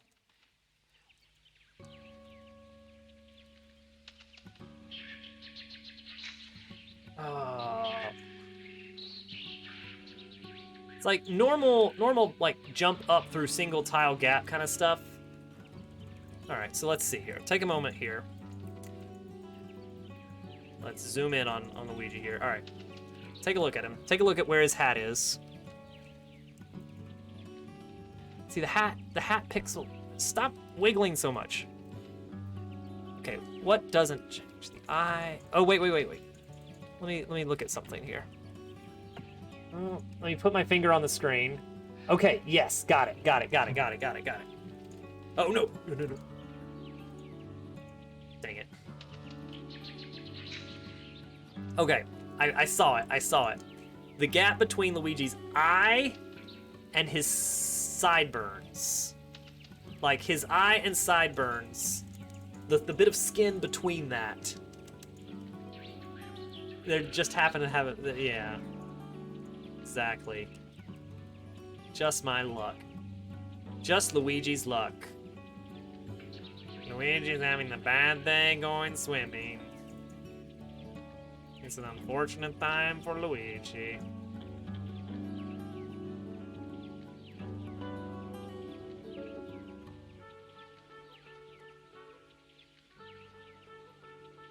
Oh yeah, I make it a point not to do in-game purchases. Now, part of that is because I'm a stubborn old man gamer who grew up in the cartridge era. that was the hype train, Luigi. Luigi is very anti-hype about the hype train, though. Like I still have the cartridge era mentality of the game doesn't. I don't buy games based on updates that I expect to happen. I buy it on what the game is today because that's the only thing that's guaranteed. I will not buy games based on promised updates, and I will definitely not spend money on a game I've already bought. If I bought the game, I own the game. I don't want to spend more money on it. And I get that that's not the way that the gaming industry is going. But I don't have to like where the gaming industry is going if it goes against what I like. I will support the games that... Bloopa! I will support the games that I really enjoy, and I will not support the games that I don't. And I think that's pretty much how businesses typically work. And I know that my one opinion is a drop in the bucket. But hopefully that supports the gaming companies that are still trying to do the kind of model that I enjoy. Bloopa.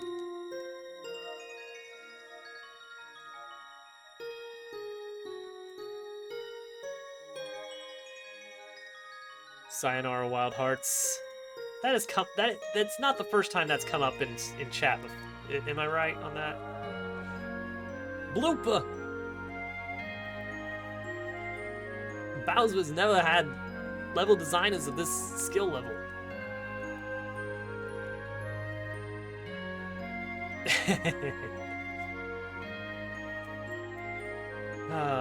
I supported like one video game Kickstarter. And I got what was promised, no more, no less, and I'm cool with that.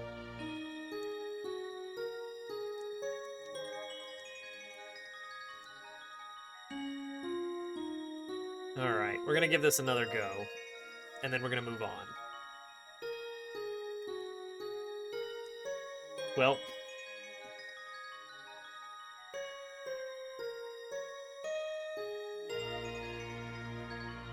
Star Citizens Kickstarter campaign. Nice. You know what? I don't use Kickstarter probably nearly as much as I could. Part of it is I want to be a little bit cautious with, you know, what I do with my money. And the Moon Rover Kickstarter, guys, can I confess? I entertained the thoughts of basically rebuilding Moon Rover from the ground up and attempting to sign up on the Nintendo Developer Program. Just as like a wild pie in the sky, like, what if, you know? Like, can you, all right, guys, just picture for a moment Moon Rover Deluxe on the Nintendo Switch. And ultimately, I thought about it. Toon Rover. All right, Lunarscapes, you're up. The more I thought about it, the more I thought, you know what? I actually could do this. Like, based on what I was reading about Switch's development platform. So, for those that don't know, Moon Rover is built on HTML5. It is a vanilla JavaScript game. So it runs, but just barely, because it's not even using like any hardware acceleration. It's drawing to the canvas using the 2D canvas API, which, as far as I know, that uses the CPU to draw, not your graphics card. It's not doing any kind of OpenGL magic or anything. Like, it's doing the bare bones, I'm throwing some pixels at the screen, but I'm not doing any kind of hardware acceleration. So it's like barely running under the hood. Now, granted, it looks okay when it's running, but like barely. If you have an older computer, it's probably not going to keep up with 60 FPS. Moon Rover 2, all Rover again. Well, dang it, Mantis, now you've come up with the best possible sequel title. All right, Lunar Scrap, new and improved pick-a-path. Oh no. Oh no. All right, hang on. Let me double check something. Lunar. I don't see Lunar Scrapes in chat, so let's give them like a minute to see if they're here. Lunar Scrapes, if you're here, I'll play your level. The fact that it says single player art and it says pick-a-path makes me think it might be a troll level. And I'm trying to cut down. You know, they're not great for my figure or my forehead wrinkles. But otherwise, we'll move on to Lord Bowser. It's a good troll level. Green. Exactly. Exactly. If it's version 9, that's another giveaway. Yeah, see, this is like troll levels from a community that is kind of like one of its founding pillars is troll levels. Like, it's gonna be an actual well-developed, finely tuned machine of a troll level. That's the exact thing I would love to watch someone get mad at on YouTube and not play myself. So anyway, that's it. That's all I have to say about that. Video game junk food. So good, but so bad. You know what? I have described, in Mario Maker, blue platform levels are the popcorn of the levels. Alright. I'm going to re-queue Lunarscapes and mark them as AFK. Their level will be automatically re-added to the queue the next time they ever say something in chat, as long as the queue is open at the time.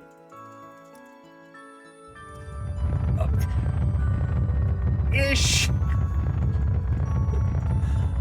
Do I even dare look? You know what? No, I hid the viewer count for a reason. Because large numbers scare me. What's going on, Isherwood? It's happening, part 2. What's going on, everybody? Ish, thank you for that raid.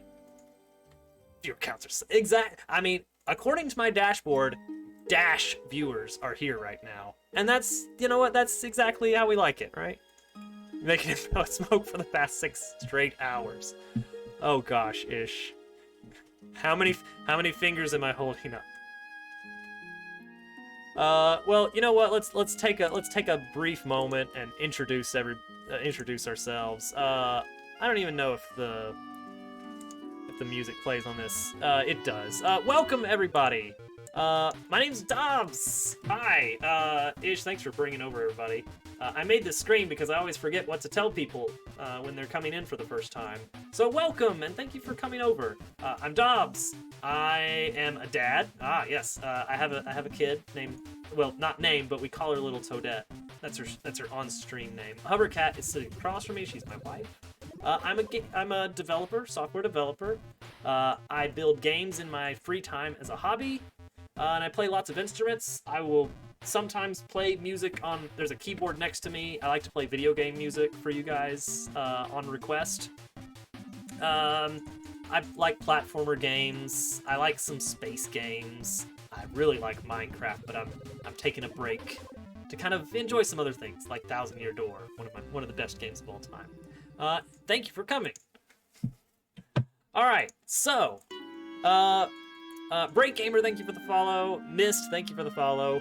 Yo Mommy Gamer, thank you for the follow. And Ish, thank you again. It has been forever on FTL. Got some advice from a game creator on it's nice.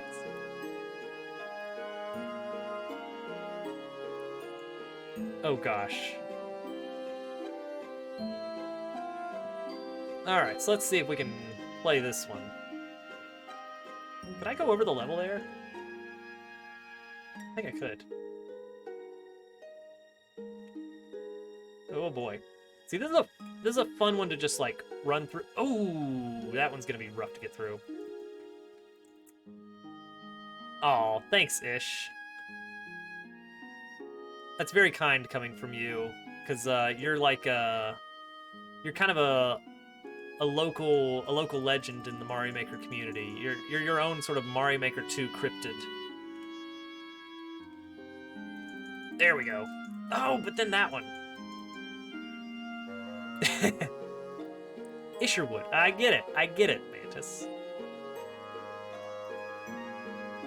It's a clever play on words. Gosh, and as always, I've completely lost my train of thought. Ish, it's been a wacky and wild night.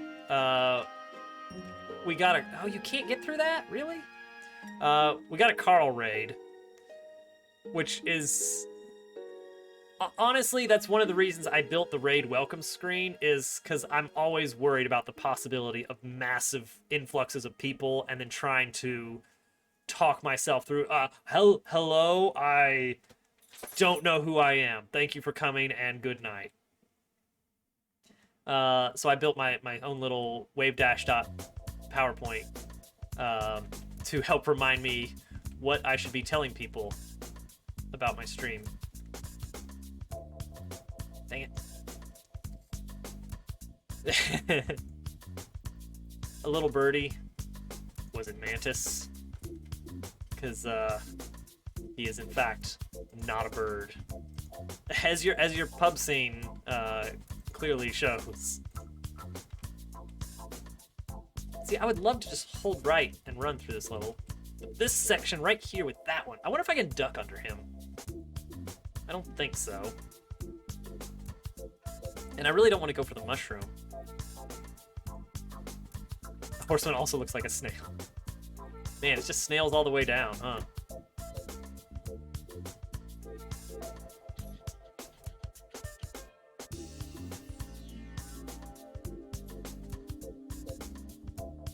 Alright. Can I duck under this one? Like, maybe? Oh, well. You've got your eyes and ears everywhere. Alright. I can't think of a way to get around that one. I think we might just have to actually slow down. Ugh. I feel like I might be able to get on top there. Does that help me? Actually, yes. Oh, you can do it. You can duck slide through it. Couldn't sneak away. That awkward moment at the party. You were planning on heading for the door. And that's not even the fastest somebody's done that. That's a fun level. And very, very satisfying to speedrun that.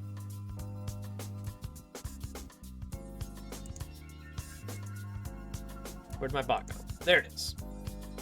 See, normally by now I would have closed the queue, but you know what? We're just gonna run this thing into the ground.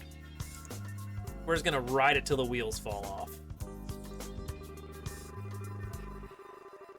Was that cheese?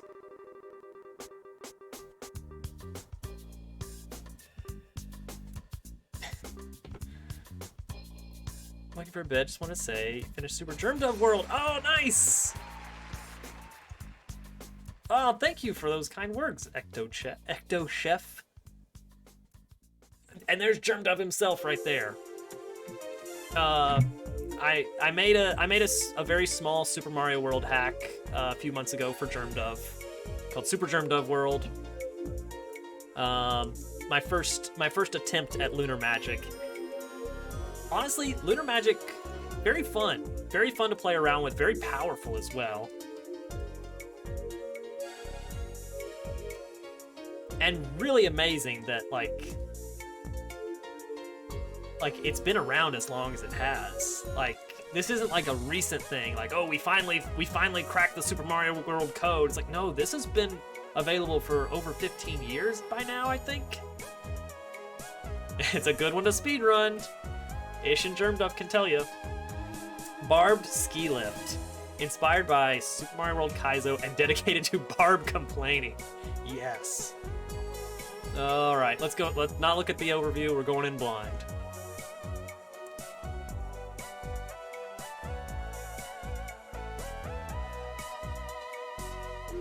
You know, I last Mario Maker stream, I played Barb's new level. Oh boy. Starting... Okay. I just tried to twirl. I just tried to do a new suit twirl. Going in blonde, yes. Okay, I'm picking up what this level is putting down. And I'm very interested in the possibility of grabbing one of these shellmets. I'm very interested in that. Super Mario because it was harder to bounce on the indicator levels. Yeah, you know what? I was kind of ragging on Barb a bit for this last week, doing his level. I was mentioning, like, you know what? Barb does not put indicators in his levels. And it's not a bad thing. It's just a different style of level from a different time period. Icicles. I'm like looking at each of these shellmets, just trying to think, like, can I steal any of these? And if so, is it useful at all? Give me that on-off. This looks really cool. It does. Like, immediately I see, like, the idea here, and I'm waiting to see all the different ways this, like, expands. Come on. Oh, wait, there's a... You know what? There is a checkpoint. Why am I so intent on starting over? I guess it's just muscle memory at this point. Ugh. I feel like it takes longer to die than to go through a pipe. But I may be wrong on that. No crazy contraptions. I can appreciate that. Some of my... the last big super world I finished on stream that somebody sent over, my complaint with it from start to finish was like, these are really cool setups, but I cannot see what's happening. There's so many shells flying across the screen. Like, it's cool, it's really neat, but I cannot keep up mentally with what's happening. Hey, thanks, Ish, and thank you again for the raid. I genuinely appreciate that.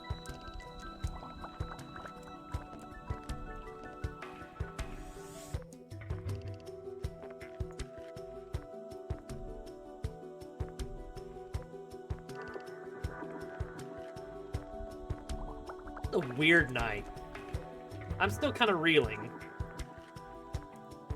A little starstruck, perhaps. Okay, and that's just a delay section of bounce really high over, back. Look at us, starting from the checkpoint.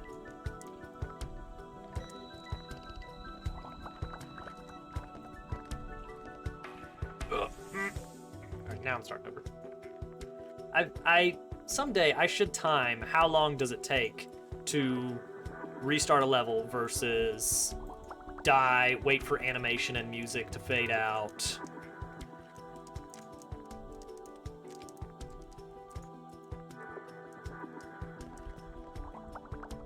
Spikes. Yeah, she pops in about once a week still. She's like got a social life again. It's weird. And we haven't been doing the D&D campaign as much lately. Turtle's schedule's been absolutely wrecked by work. Oh, I just barely touched. And what was that? What was something? There was something coming down from the tracks. Okay, I have soapboxed a lot about Super Mario Maker 2's physics, because I've been trying to piece together exactly what it is. What is the deal with the conveyor belt sucking you through a wall? And I think I figured it out. Basically by trying to recreate it in JavaScript as a little experiment. D&D campaign, yeah, we used to do that every Monday, but it's been on hiatus for a couple weeks because one of the players got a new job. It's not really Dungeons and Dragons, it's Ironsworn, which is a much more a light version of just an RPG rule set, but it's been a lot of fun. So here's my theory on how Mario Maker 2 physics work. And this is conveyor belts as well as wind have this same effect. But for the purpose of this explanation, I will be using... we'll go with conveyor belts as the explanation. Okay, that's got to be a checkpoint. Maybe. Yeah. Aw, little checkpoint room.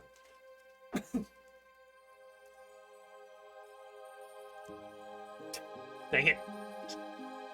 H. Okay, so here's the idea.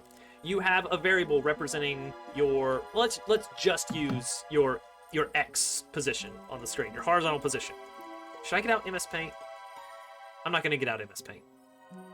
So you have a number representing how far in the level you are. 0 at the far left and, I don't know, 1,000 at the far right. Who cares? Depends on how big the level is. When you are running full speed, your X velocity is, say, 3 pixels per frame. And then every time that the game does a tick, it's going to transfer you over 3 pixels, check for collision, all that stuff. When you're on a conveyor belt, the straightforward way, if you were building a game engine, it's another explanation. It's good information to know. Oh, wait, that time it worked. Dang it. If you were building a game, like, as straightforward as you can imagine, then what you might do is say, when you are on a conveyor belt, your speed increases to 6 pixels per frame. But then there's that awkward thing of what do you do? Like, okay, how do you maintain that versus, all right, you ran off the conveyor belt, now you're on regular ground. How does your speed go back down? There's like, it's like, yeah, you've got your player speed and your conveyor belt speed. You know what? Let's separate those variables. Let's have your base velocity and your conveyor velocity, which is kept separate. every game tick, we will add to your position your base velocity and your conveyor velocity. So while you're running, your base velocity is 3, your conveyor velocity, if you're on a conveyor, gets bumped up to 3, and now they add on top of each other, right? But here's the trick. When you are in the air, or when you get off of the conveyor belt, as long as you are holding right and not touching the ground, your conveyor belt speed does not decrease. So it lets you surf that extra speed for longer, okay? And you've seen that in Mario Maker, that works. And then you hit a wall. Now, in our earlier simplified version, when you hit the wall, all your speed is gone. Your speed is now 0, and you will plop straight down. But that's not how it works in Mario Maker, and you may have seen this in some Kaizo levels. Instead, if you do a big jump off of a conveyor belt, where's my OBS? Tell me if my hands are on screen. All right, if you do a big jump off of a conveyor belt, you're going super fast, and you hit a wall, and you slide out from under it, you, like, keep moving. You, like, get sucked off to the right. Bad phrasing. My theory is that conveyor speed ticks back down to 0 over time. It ticks back down to 0 over time, but not immediately. Whoops. And the result is that even though you hit a wall and your regular velocity zeroed out, your conveyor velocity did not zero out. Oh, okay. I should have been looking ahead. It's still got a little bit left in the tank after you've hit that wall, and so it can continue to bump you forward just a little bit more. And that is how I think Mario Maker 2 handles... oh, whoops. Okay, just go fast. I think that's how Mario Maker 2 handles those physics. I think it does that with conveyor belts. I think it does that with wind, and I hate it. Because the result is that even when the wind has stopped, you have like this weird residual movement that's happening. Even after the wind is gone, even after you've hit a wall, doesn't matter.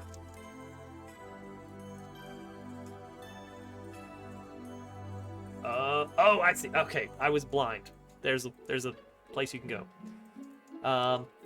That, I think, is where all the jankiness comes from moving with wind and with conveyor belts. Is just the way they handle that is they keep a whole separate variable.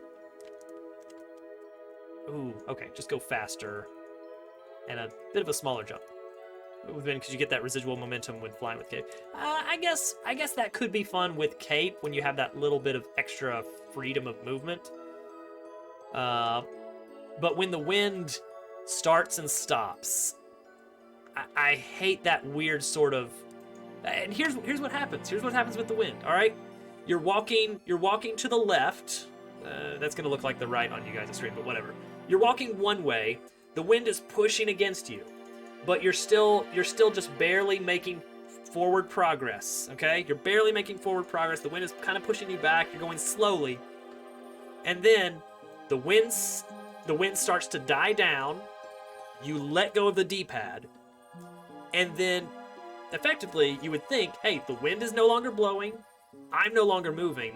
I'm going to coast to a stop. But no, you start to slide backwards.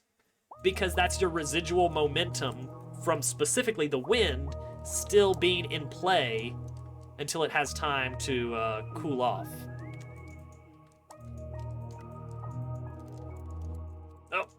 Oh, don't start over. Yeah, Metroid Prime. Osed, thank you for the level. I don't know if we're gonna get to it tonight. I usually would have closed the queue by now. Long by now. But it's, you know what, it's been an unusual night, so making an exception. Oh, I made it. What is that? Hang on. Oh, I see. Okay, there's a bucket there. Jump across. Hit on-off switch somehow. Ooh. Like 1, 2. How many tiles is that? 1, 2, 3, 4, 5, 6. I don't know. We'll see. In Mario Maker 3, they'll have fixed all that. Gosh, I hope so.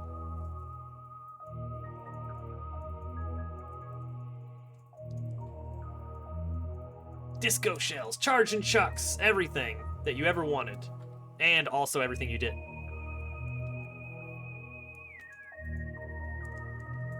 Do you? Is it forward momentum?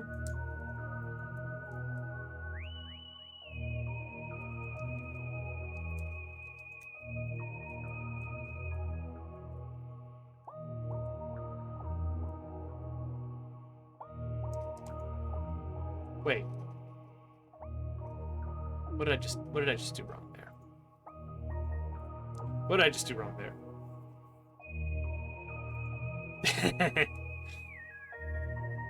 That's what I'm gonna be telling everybody.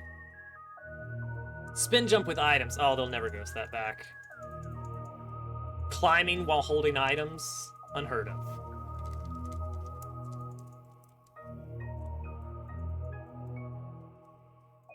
Okay, so hang on. Oh, wait. Okay, full jump so that I can bonk the shell, grab the shell, then jump off the platform. I'm doing a wimpy jump there when I shouldn't be.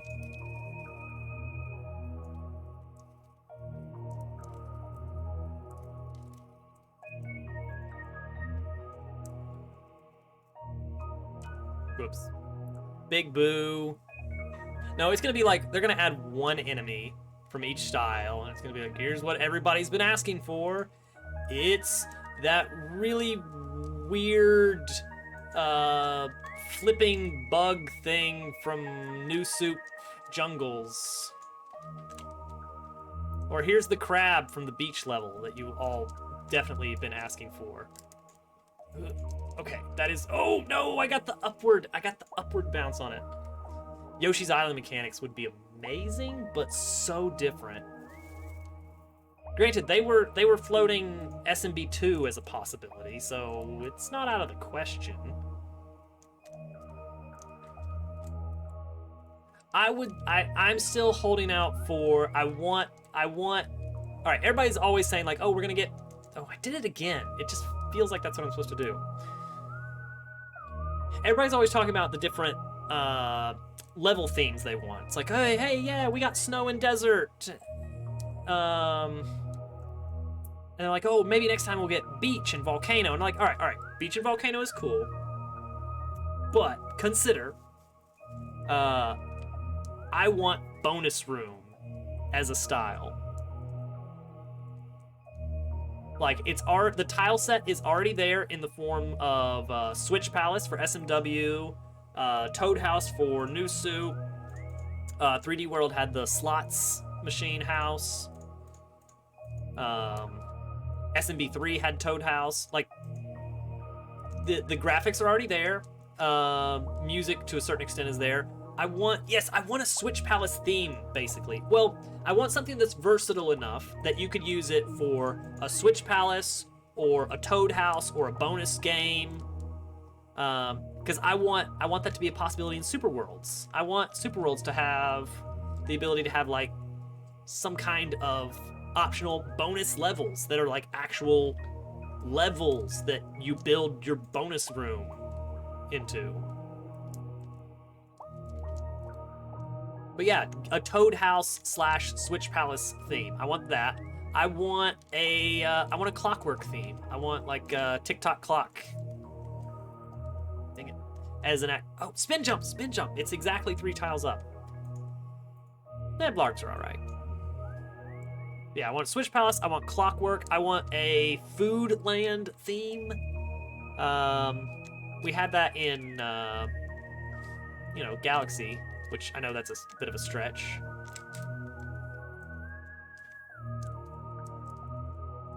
All right, there we go. Boop, boop.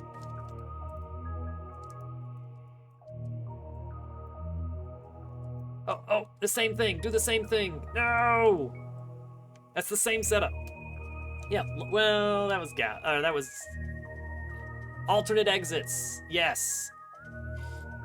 If I ever get around to finishing an actual Maker game, guys, don't let me not put in alternate exits.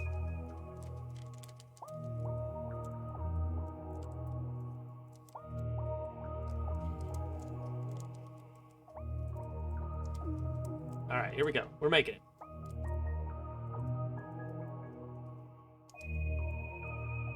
Oh, that's what we're supposed to do. That's what that guy's there for. What if there is no Mario Maker 3 and it's like Mario Party Maker or Mario Kart Maker? Ugh. Uh-oh, no. Uh-oh. Oh. Well, this has been fun.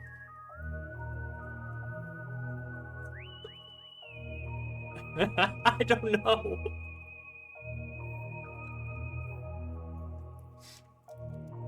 I don't know. That shouldn't be possible. Oh, how did this happen? Oh, we were so close. It was right there. It was so close.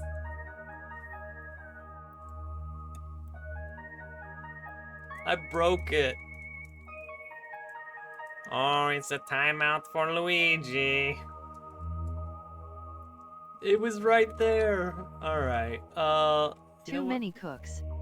Thank you, GQ. Underrated comment, Green.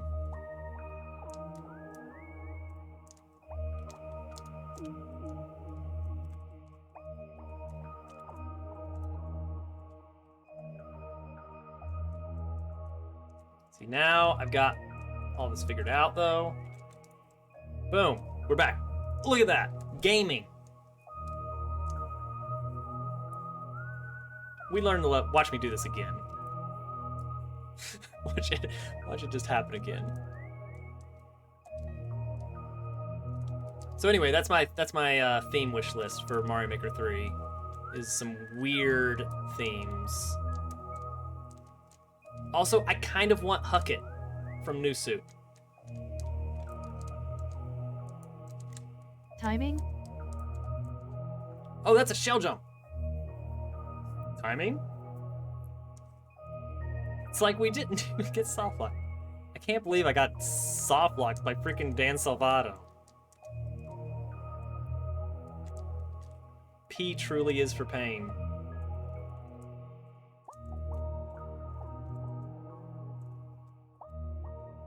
Oh, I did. Okay, that I haven't learned anything. Worst creator ever.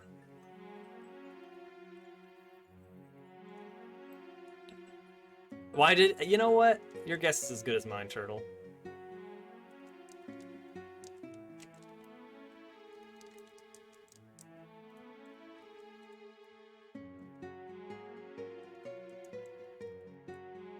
Okay. See, there's precedence in the level. I got really bad momentum. There's precedence for shell tricks. I shouldn't be surprised.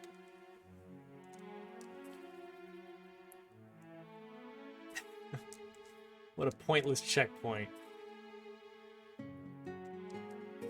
Oh no, that's some good music. It's Twilight Princess, right?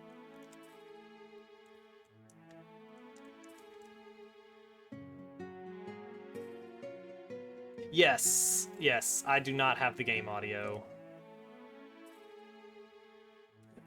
Not me. Every female partner in Thousand Year Door. Okay, that was the tweet. And it was because that's what we were talking about last Mario Maker 2 stream for some reason. Is that in Thousand Year Door... Okay, think of Goombella. Madame Flurry. Oh, I'm doing this way too early. I'm doing this way too early. Oh, I threw. Beater Bang. Oh no.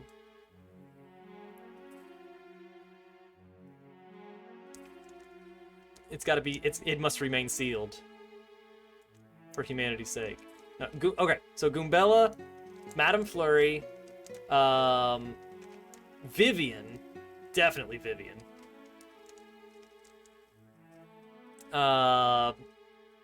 And Miss Mouse.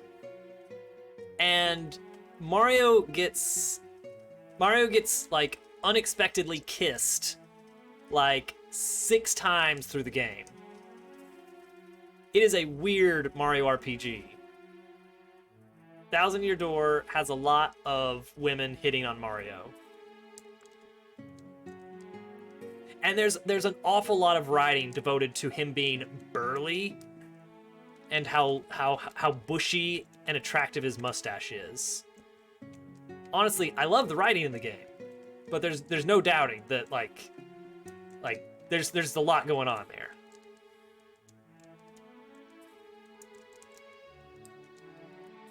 A little bit late. Kirby. Don't get me started. Ever play Super? Oh, yes. That was my first RPG growing up.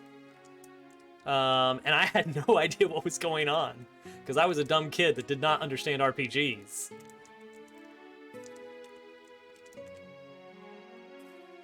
But I figured it out, and gosh, I loved that game.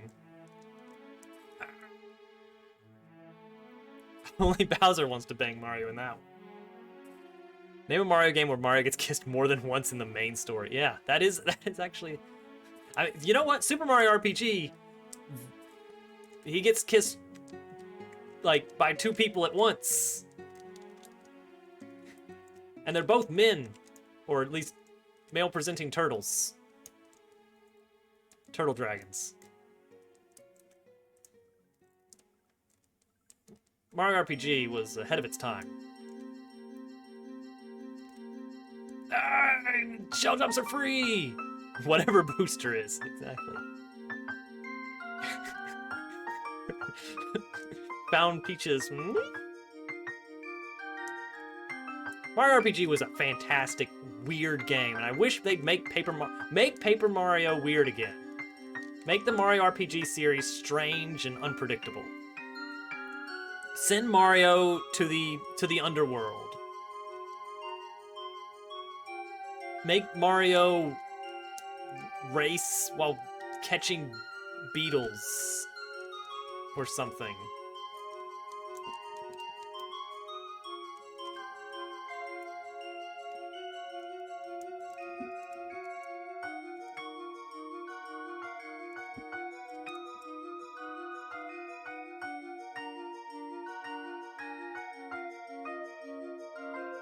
Wait. Oh! I don't trust this one bit. Not one bit. Oh, a fish. All right, we got it. Hey! What was the last Mario and Luigi? Paper Jam? Fishy, fishy. That was a good fish, though. Like, I don't think, if I was not sliding, I think I would have been absolutely demolished by that fish. Yeah, I think the Mario and Luigi series might be dead for a while. Paper Mario's been dead. They're milking its corpse. And we're just gonna be stuck with more Toads forever. Imagine a Toad stomping on a human face for the remainder of time. Until Miyamoto retires. Okay. Typically, I would already be wrapping up. I am not gonna finish the queue. Like, we've already accepted this fact. Paper Jam was your favorite game before Celeste? You know what? I think that's an upgrade. I think you made a good move, Pixel. I mean, you're obsessed with Celeste now, and you know what? More power to you. You picked a good game to get absolutely obsessed with. Okay, I think what we're gonna do is I'm gonna officially close the queue. And we're gonna try another attempt at Speedwagon. The last Team Fantastic level. Thank you, Germ.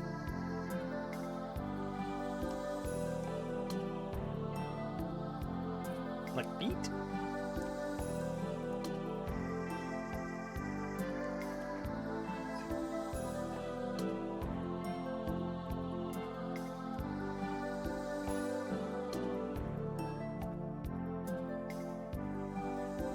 You know what? There's got to be some way to do it. It's just like slash announce. Well, here's the thing. Like, if I send the message slash announcement through the API, does it send that as a command, or does it just send the text slash announcement? These are the things that we need to test. Actually, you know what?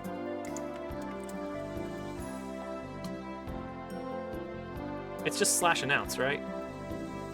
Yeah. So, test. Let's see. Nope. Actually, did the bot just crash?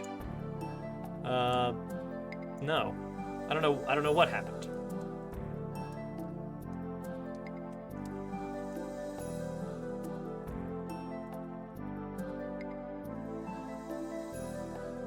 So I'm about a total of 4-ish hours into this grind on this level. It's only a 40-second level. Al, thank you for hanging out. I really appreciate it. GQ, where did you get that lovely emote? It's beautiful. Al, hope to quote-unquote see you next time. For those that have missed the announcement, the next 3 streams, I will be out of town. So, the streams for Friday, Sunday, and Monday will be pre-recorded. And I hope that I programmed this OBS plugin correctly, with the right timings and everything, to make this work. Because it should be my computer will basically be in charge of making my system go live and changing the scenes at the correct times. Maybe Turtle. Depends on what's going on during the stream hours. Vis-a-vis the vacation. I might be otherwise occupied, but if I'm available, I would love to hang out in chat in my own stream. And tell you guys all about all the fun things. Without giving away enough information for it to be weird. Alright, section 3. Section 3. This is where things get tricky. Dang it, missed the drop. Do you have a failsafe? Nope. Best I can think of is resetting the stream key remotely, which would be really annoying, because then I'd have to like redo all of the OAuth stuff for the bot, I think. I'm just really hoping that it doesn't go rogue. That's really my plan, is just cross my fingers really hard. We can pre-record streams? I mean, why not? Now, I was hoping to use premieres, but they trashed that feature years ago.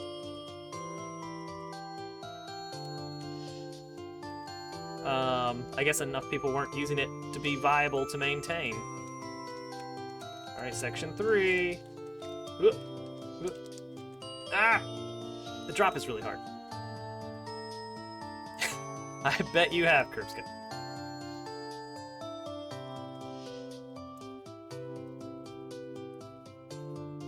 That was too high. That was way too high. The bot will start its own channel.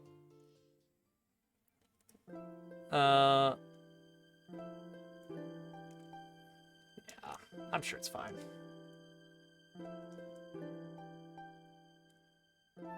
Ugh, I don't want to think about that. Why did you put that image in my head, Green? Why did you use your powers of literacy to do that to the world?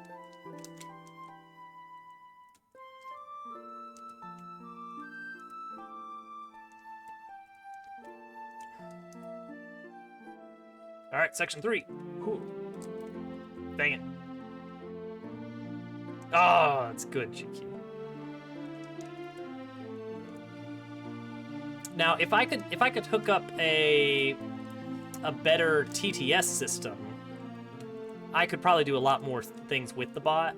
Like right now, I'm using that same free service that's like limited, the one that GermDove uses.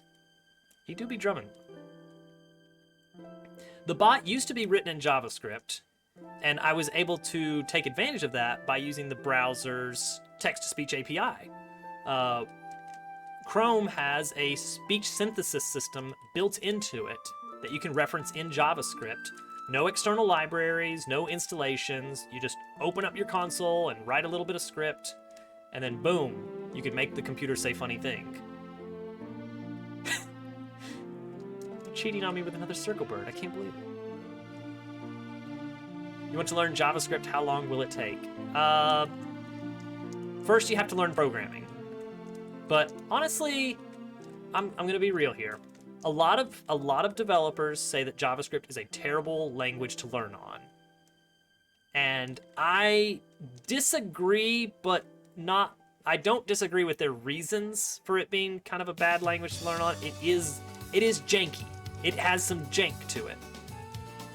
But hear me out.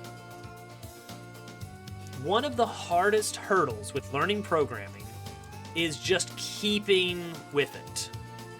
And this is true for any skill.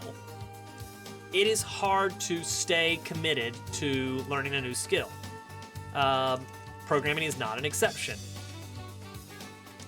And you know what? If you wanted to learn Python as your first language,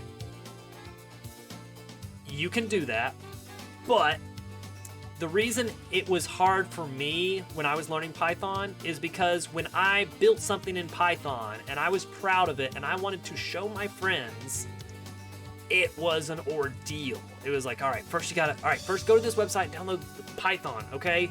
I'll send you the code, but you need to download Python first, okay? Now take this file and now open this and run this command, okay? Yeah, right. Like, oh wait, did you download 2.7 or wait, what version of Python did you just download? It's a pain. However, if you are programming in JavaScript and you program a little web tool in just HTML and JavaScript and a teensy bit of CSS to make it look pretty, you send the file to someone and they double click on it and it opens in their browser, and that's the end of it. It works. Now that said, it is a lot harder to do things like interact with the file system, or any other number of things, or a database. But for the basic things like, hey, I made a thing that asks you for a number 1 to 10, and then it tells you if you were too high or too low, and then you guess until you get it right. If you build something like that in JavaScript and throw that in a little web page file, you know what? That's really easy to send to your mom to show her what you're learning at school, honey. Without her having to download Python and make sure it's the right version, and whoops, now she's gonna blame you for every computer problem forever. Well, I mean, there's a nugget of truth in there. So points for that. That's true. So anyway, that's my reasoning for liking JavaScript as a starting language, is because it is easier to show people what you're trying out, and as a result, it's easier for you to stick with it, because when you are getting to show people the things you make, you will have this sense of accomplishment, this sense of pride and accomplishment, to borrow a phrase, that honestly, for me, that is a big driving factor. And it may not be for everyone, but for me, that's like an important part, is I need a little bit of feedback, and I need to get people to say that I'm doing a good job. Yes. However, I did write a JavaScript interpreter for that. And that was a bad idea, but it works.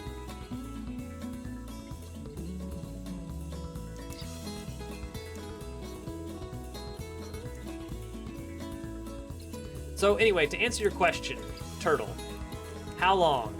Well, 1, have you ever learned a programming language before? 2, Do you know how to play any musical instruments and read sheet music? Because, as I mentioned earlier, that is a huge step up.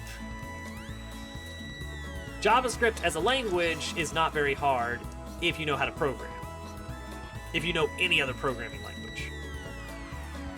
If you don't, then you're not really learning JavaScript, you're learning programming. It's kind of like the difference between learning French and learning to talk, period.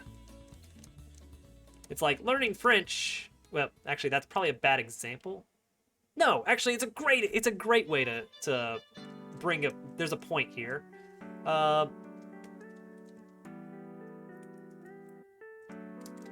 Ignore learning your native tongue. Let's say you grew up speaking English and then you learned Spanish.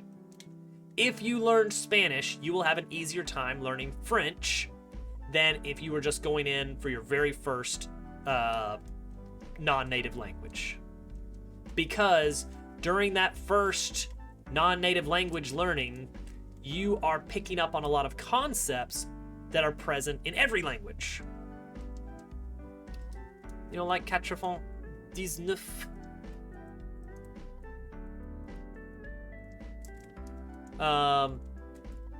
In fact, you're learning things that you weren't even aware were in your native language, but they're just concepts that are, they just exist in all languages. But learning those concepts is kind of tricky, especially so if you're doing it at the same time as actually learning, like, the vocabulary. Thanks, Kurbska.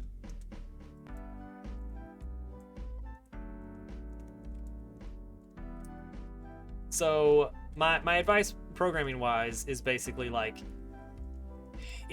just be aware that you've got to learn a lot of complicated concepts. I'm sure there was a good reason. Etymologically speaking, I'm sure it's a great story. Feel good. Thanks for the follow. I should change the title. There we go. That's good enough. Upset, not me. Great.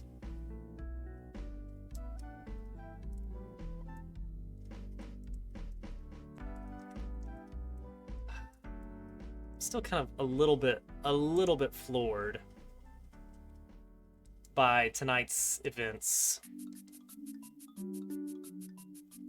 Just to mess with the English. I mean, honestly, that's as good an excuse as any. Turtle, I can give you a lot of very useful resources that can help you kind of get your initial bearings with JavaScript if you are interested in it.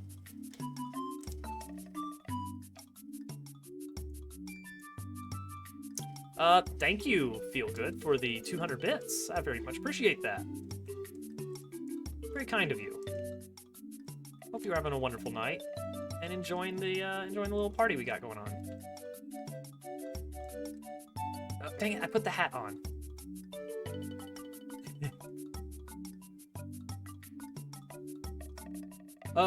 Tu parles français?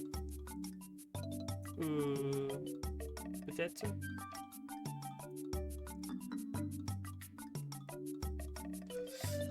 You'll take it. Excellent.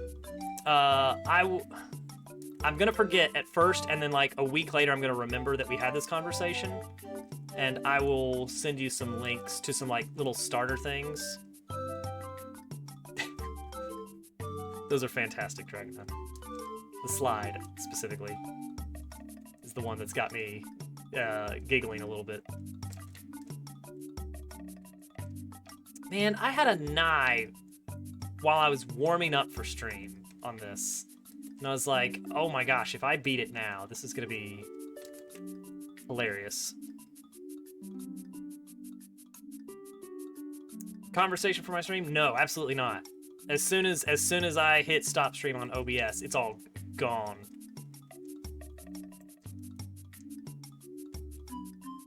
But I'm sure that somehow I'll see a clip. Oh, missed it. Hey, Prof X.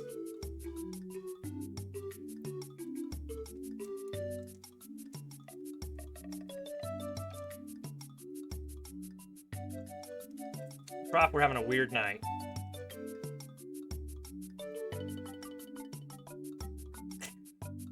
See, that makes it a little bit weird when some of them are stationary.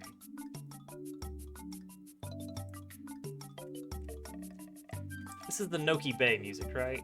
I like that one. That was a very pretty level in Sunshine. A lot of Sunshine was very pretty.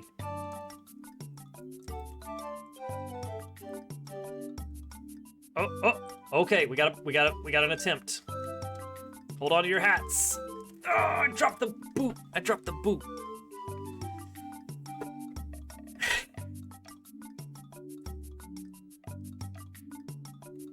Sneaking the math in there. Oh, I'm sorry about your border, doggo. Je suis désolé. And then you can't. That's, you know what, Curb? That's really the way to do it, isn't it? I'm not joking. I've forgotten conversations while I've been having them. Well, that is strange. That one I didn't know. I don't remember a ton from my French classes that I took. It's mostly the ones that have, like, fun rhythms. Like, une fille... Wait, well, never mind. I don't even remember those.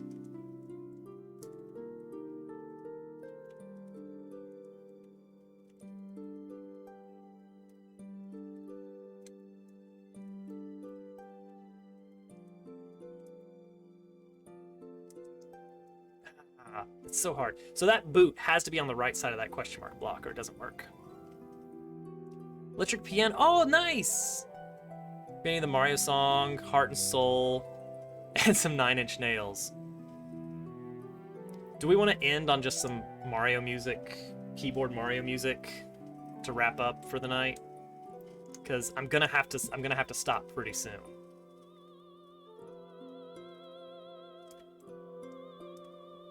I do have work in the morning. Sounds like a way to do it. Alright, guys. Let's give this one more good try here. You want to learn keyboard? Pixel? Exact same advice as I had for Turtle on programming. It's basically make it interesting to you. Like, for programming, find something cool that you want to make that you can share with people. For music, same thing. Start by trying to learn, you know, while you're also working on the basics, is try to learn some song, not too hard, that is of interest to you. I would strongly suggest for you, Pixel, the credits from Celeste, which I don't remember. Exhale, right? Exhale, is that the name of it?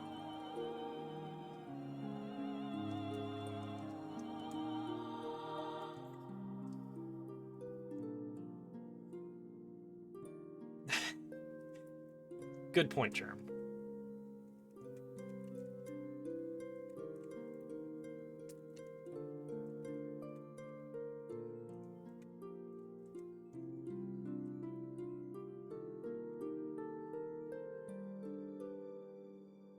I want to learn how to... Don't we all? We all want to learn how to love yourself. All right. Let's see. How am I gonna do this? Because I've moved the all right, we're gonna be done with Speedwagon. Speedwagon is over. I did not get the clear tonight, but I'm close. I've had one nigh. I'm getting better at it. Let's see here. So how are we gonna make this work for the piano since it's all the way over here? What if I can't have both? I can't have both webcams running at once. Have a good night, Turtle. Let me see if I can just move this. Is gonna. All right. You know what? First, let's remove the the green screen filter from this. Oh wait, no, I can just do this. Ah, hey! All right, let's get. Ooh, ooh. Hold on, everybody. Hold tight. Don't fall. And then just tilt the whole monitor a lot until we get a little bit of keyboard in sight. There we go. Perfect. Easy. Easy peasy. And then we turn this on. And then we make sure it's not really staticky because it's not a great chord that I've got set up here. There we go. But it will work. Okay. And now we can play a little bit of music before we wrap it up for the night. Let's see here. Okay, that's coming through. We'll just do a little bit of Mario music. Just a little bit.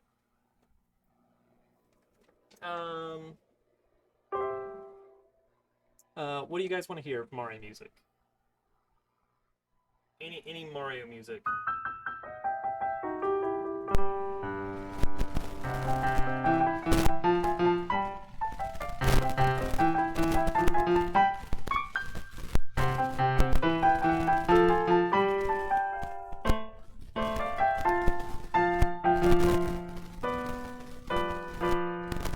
We're getting. Oh, it's popping. All right, hang on. What if I turn this? That doesn't look good. That doesn't look good. I think it's this old cable here. It's not. It's not great. Okay, that might be better. Keep me. Princess Peach's Castle. Da da da da da da da.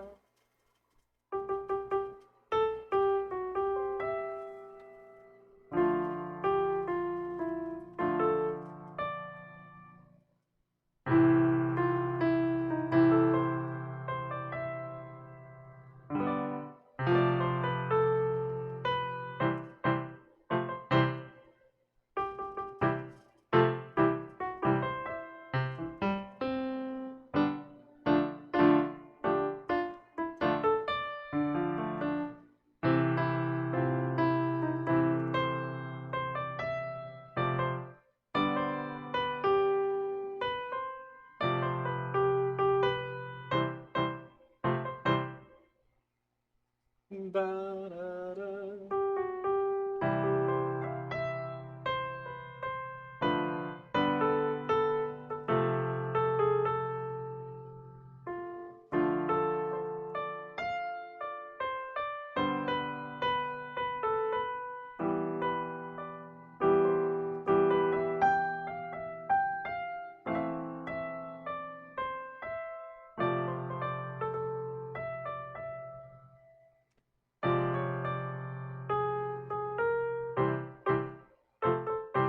There you go. There you go. A little bit of the old Princess Peach's Castle. What else we got? Um,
ba-da-da-da. The one that makes me think of that one is always the one that's in Mario Maker. The ba-da-da-da, ba-ba-da-da-ba-ba-ba. Dun, dun, dun, dun, dun, dun, dun.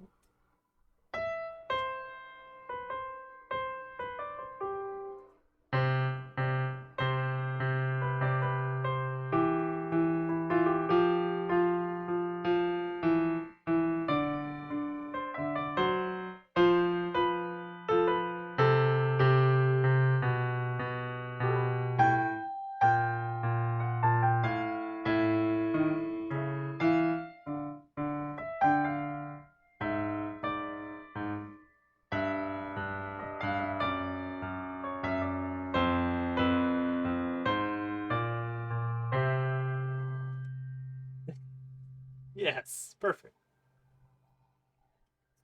Oh.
Really good at playing from memory. Oh, thanks. Does she have any favorite Mario songs? The 3D World remix of that theme. But then the actual melody is going to be the exact same, which is what I'm riffing off of. Super Pipe House. Is that just the Mario's pad?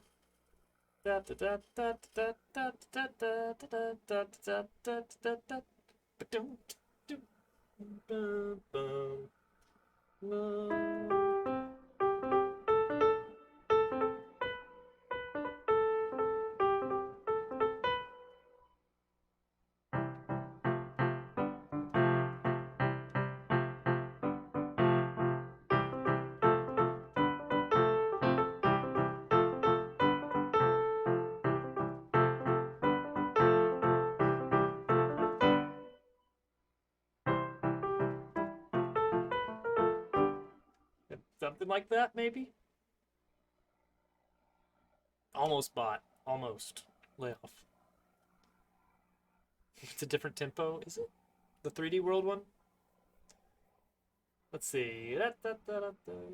Oh, 3D World has Macho Madness, everybody's favorite. But also the main overworld theme. I don't even know the new Super Wii title screen. Like the Wii and Wii U games, I just did not play them much. Like maybe once through. Um. Oh, oh. Uh.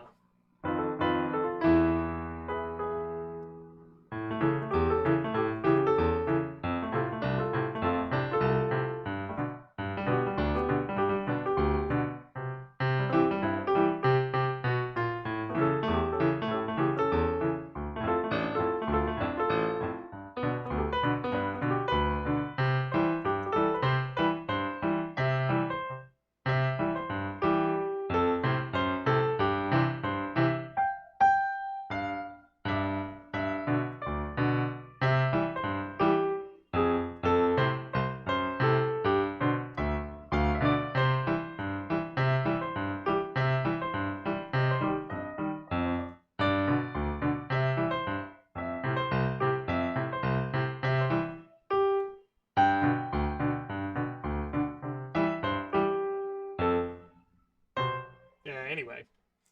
Yeah. Good old ragtime Mario. Super Mario Galaxy 2 Petey Piranha theme. That seems. If I played Galaxy 2 more than once through, maybe I would know that song. Uh, I was expecting more of the water music. Galaxy 2? If there was a Galaxy 2, surely it would have been in 3D All Stars. Come on. That's the joke.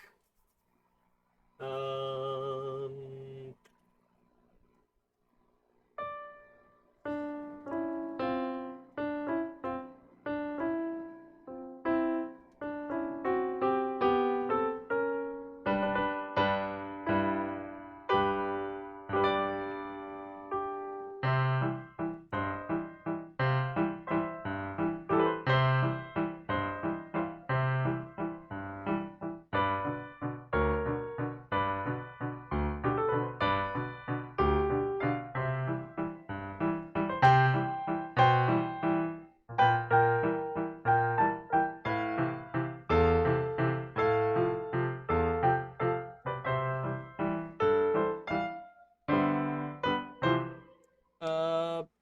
Wars theme. Ah, da da da da da da da da. Ooh.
Chords are so nice. They are. I mean, that's just like any minor key song.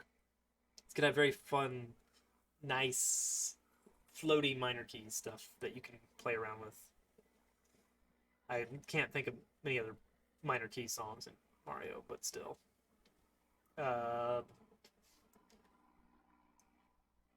Let's see here. Wait, did Prof X ever? Did I miss? No. Okay. He's got the lime green name. I'd like Mario RPG a lot. I was scrolling up to see if you had any requests, because I remember there was a mini side conversation there.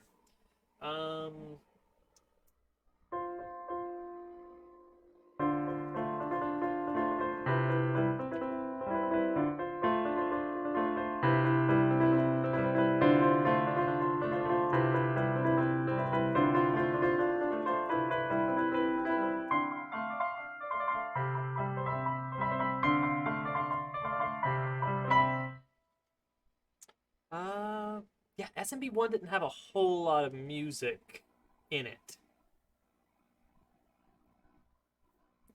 Color Splash title theme. Hang on. I know that one has come up before.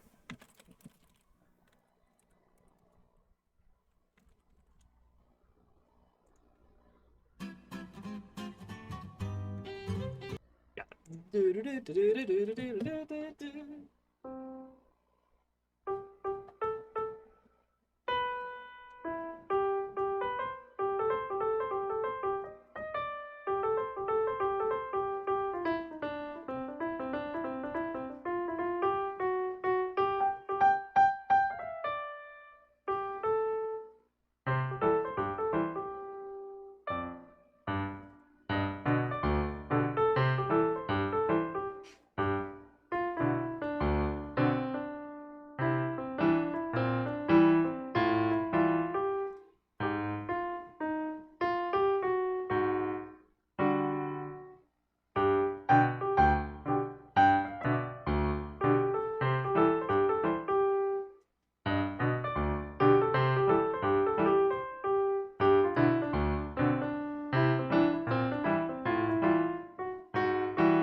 Castle music from SMB1. Ooh, all right, all right.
it's a little rough. Hey, M Doggy. Bowser's Lava Lake Keep from. So yeah, I mean Origami King music. All I really remember is the museum, and that's rough. And it's basically the title theme. Oh gosh, the 3D world one. Let me see if I can do the Origami King. Da, da, da, da, da, da.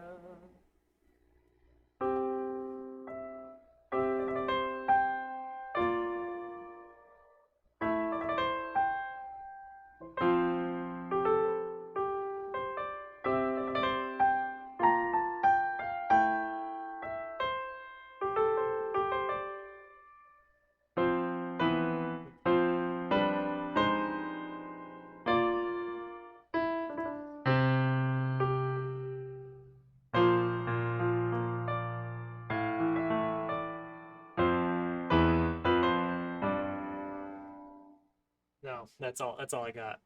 Okay, the 3D world.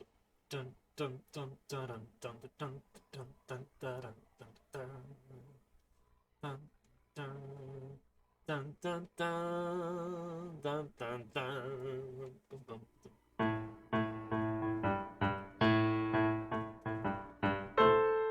No, that's all I got. Dun, dun, dun, dun, dun, dun, dun.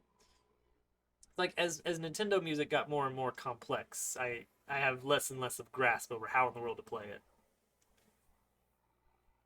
Actually, the athletic theme in SMB3 feels pretty complex, but I think I've got that one pretty well down. It's weird. Mario Maker 2 music, for some reason, a lot of it's difficult.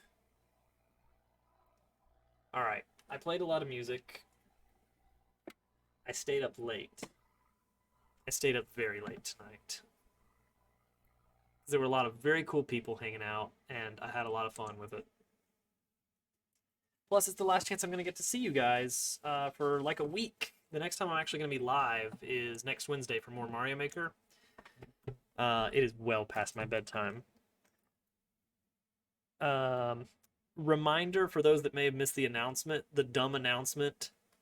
The next 3 streams will be pre-recorded for some reason.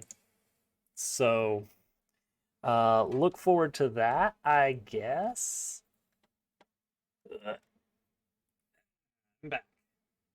Yeah, the next 3 streams that I have will be pre-recorded because I'm going on vacation, but I couldn't leave you guys without some streams to enjoy. So maybe enjoy it. There will be, I hope it works. There's a good chance it's just straight up not gonna work. Something's gonna blow up. And you know what? If that happens, it's fine. We'll deal with it. But fingers crossed that it actually works. Oh, thank you for sticking with me tonight, guys. This was a ridiculous night. Thank you for everyone who followed. Usually I would maybe read these out, but there's like a lot of them. Well, I can't test it because part of the process is it's going to make the stream go live and start playing videos, so that'll be interesting. Major thanks to Carl, being an absolute legend in the Mario Maker 2 community. Back from the Mario Maker 1 days even.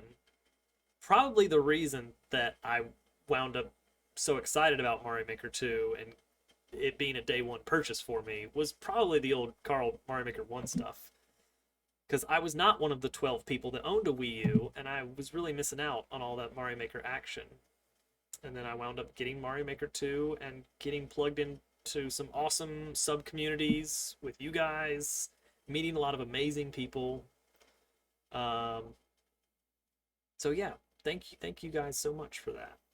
It has really been something else. So I really appreciate you guys. I feel like, oh well, thank you, Green. I appreciate that. Snowy, you're just in time for us to be wrapping up.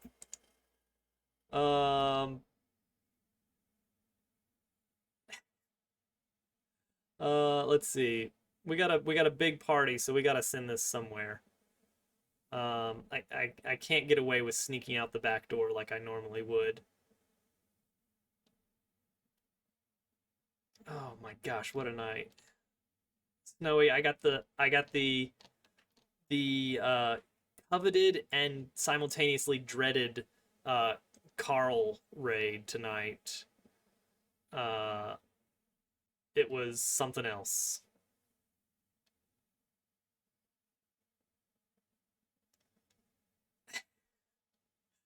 Let's see. Old Wolf maybe?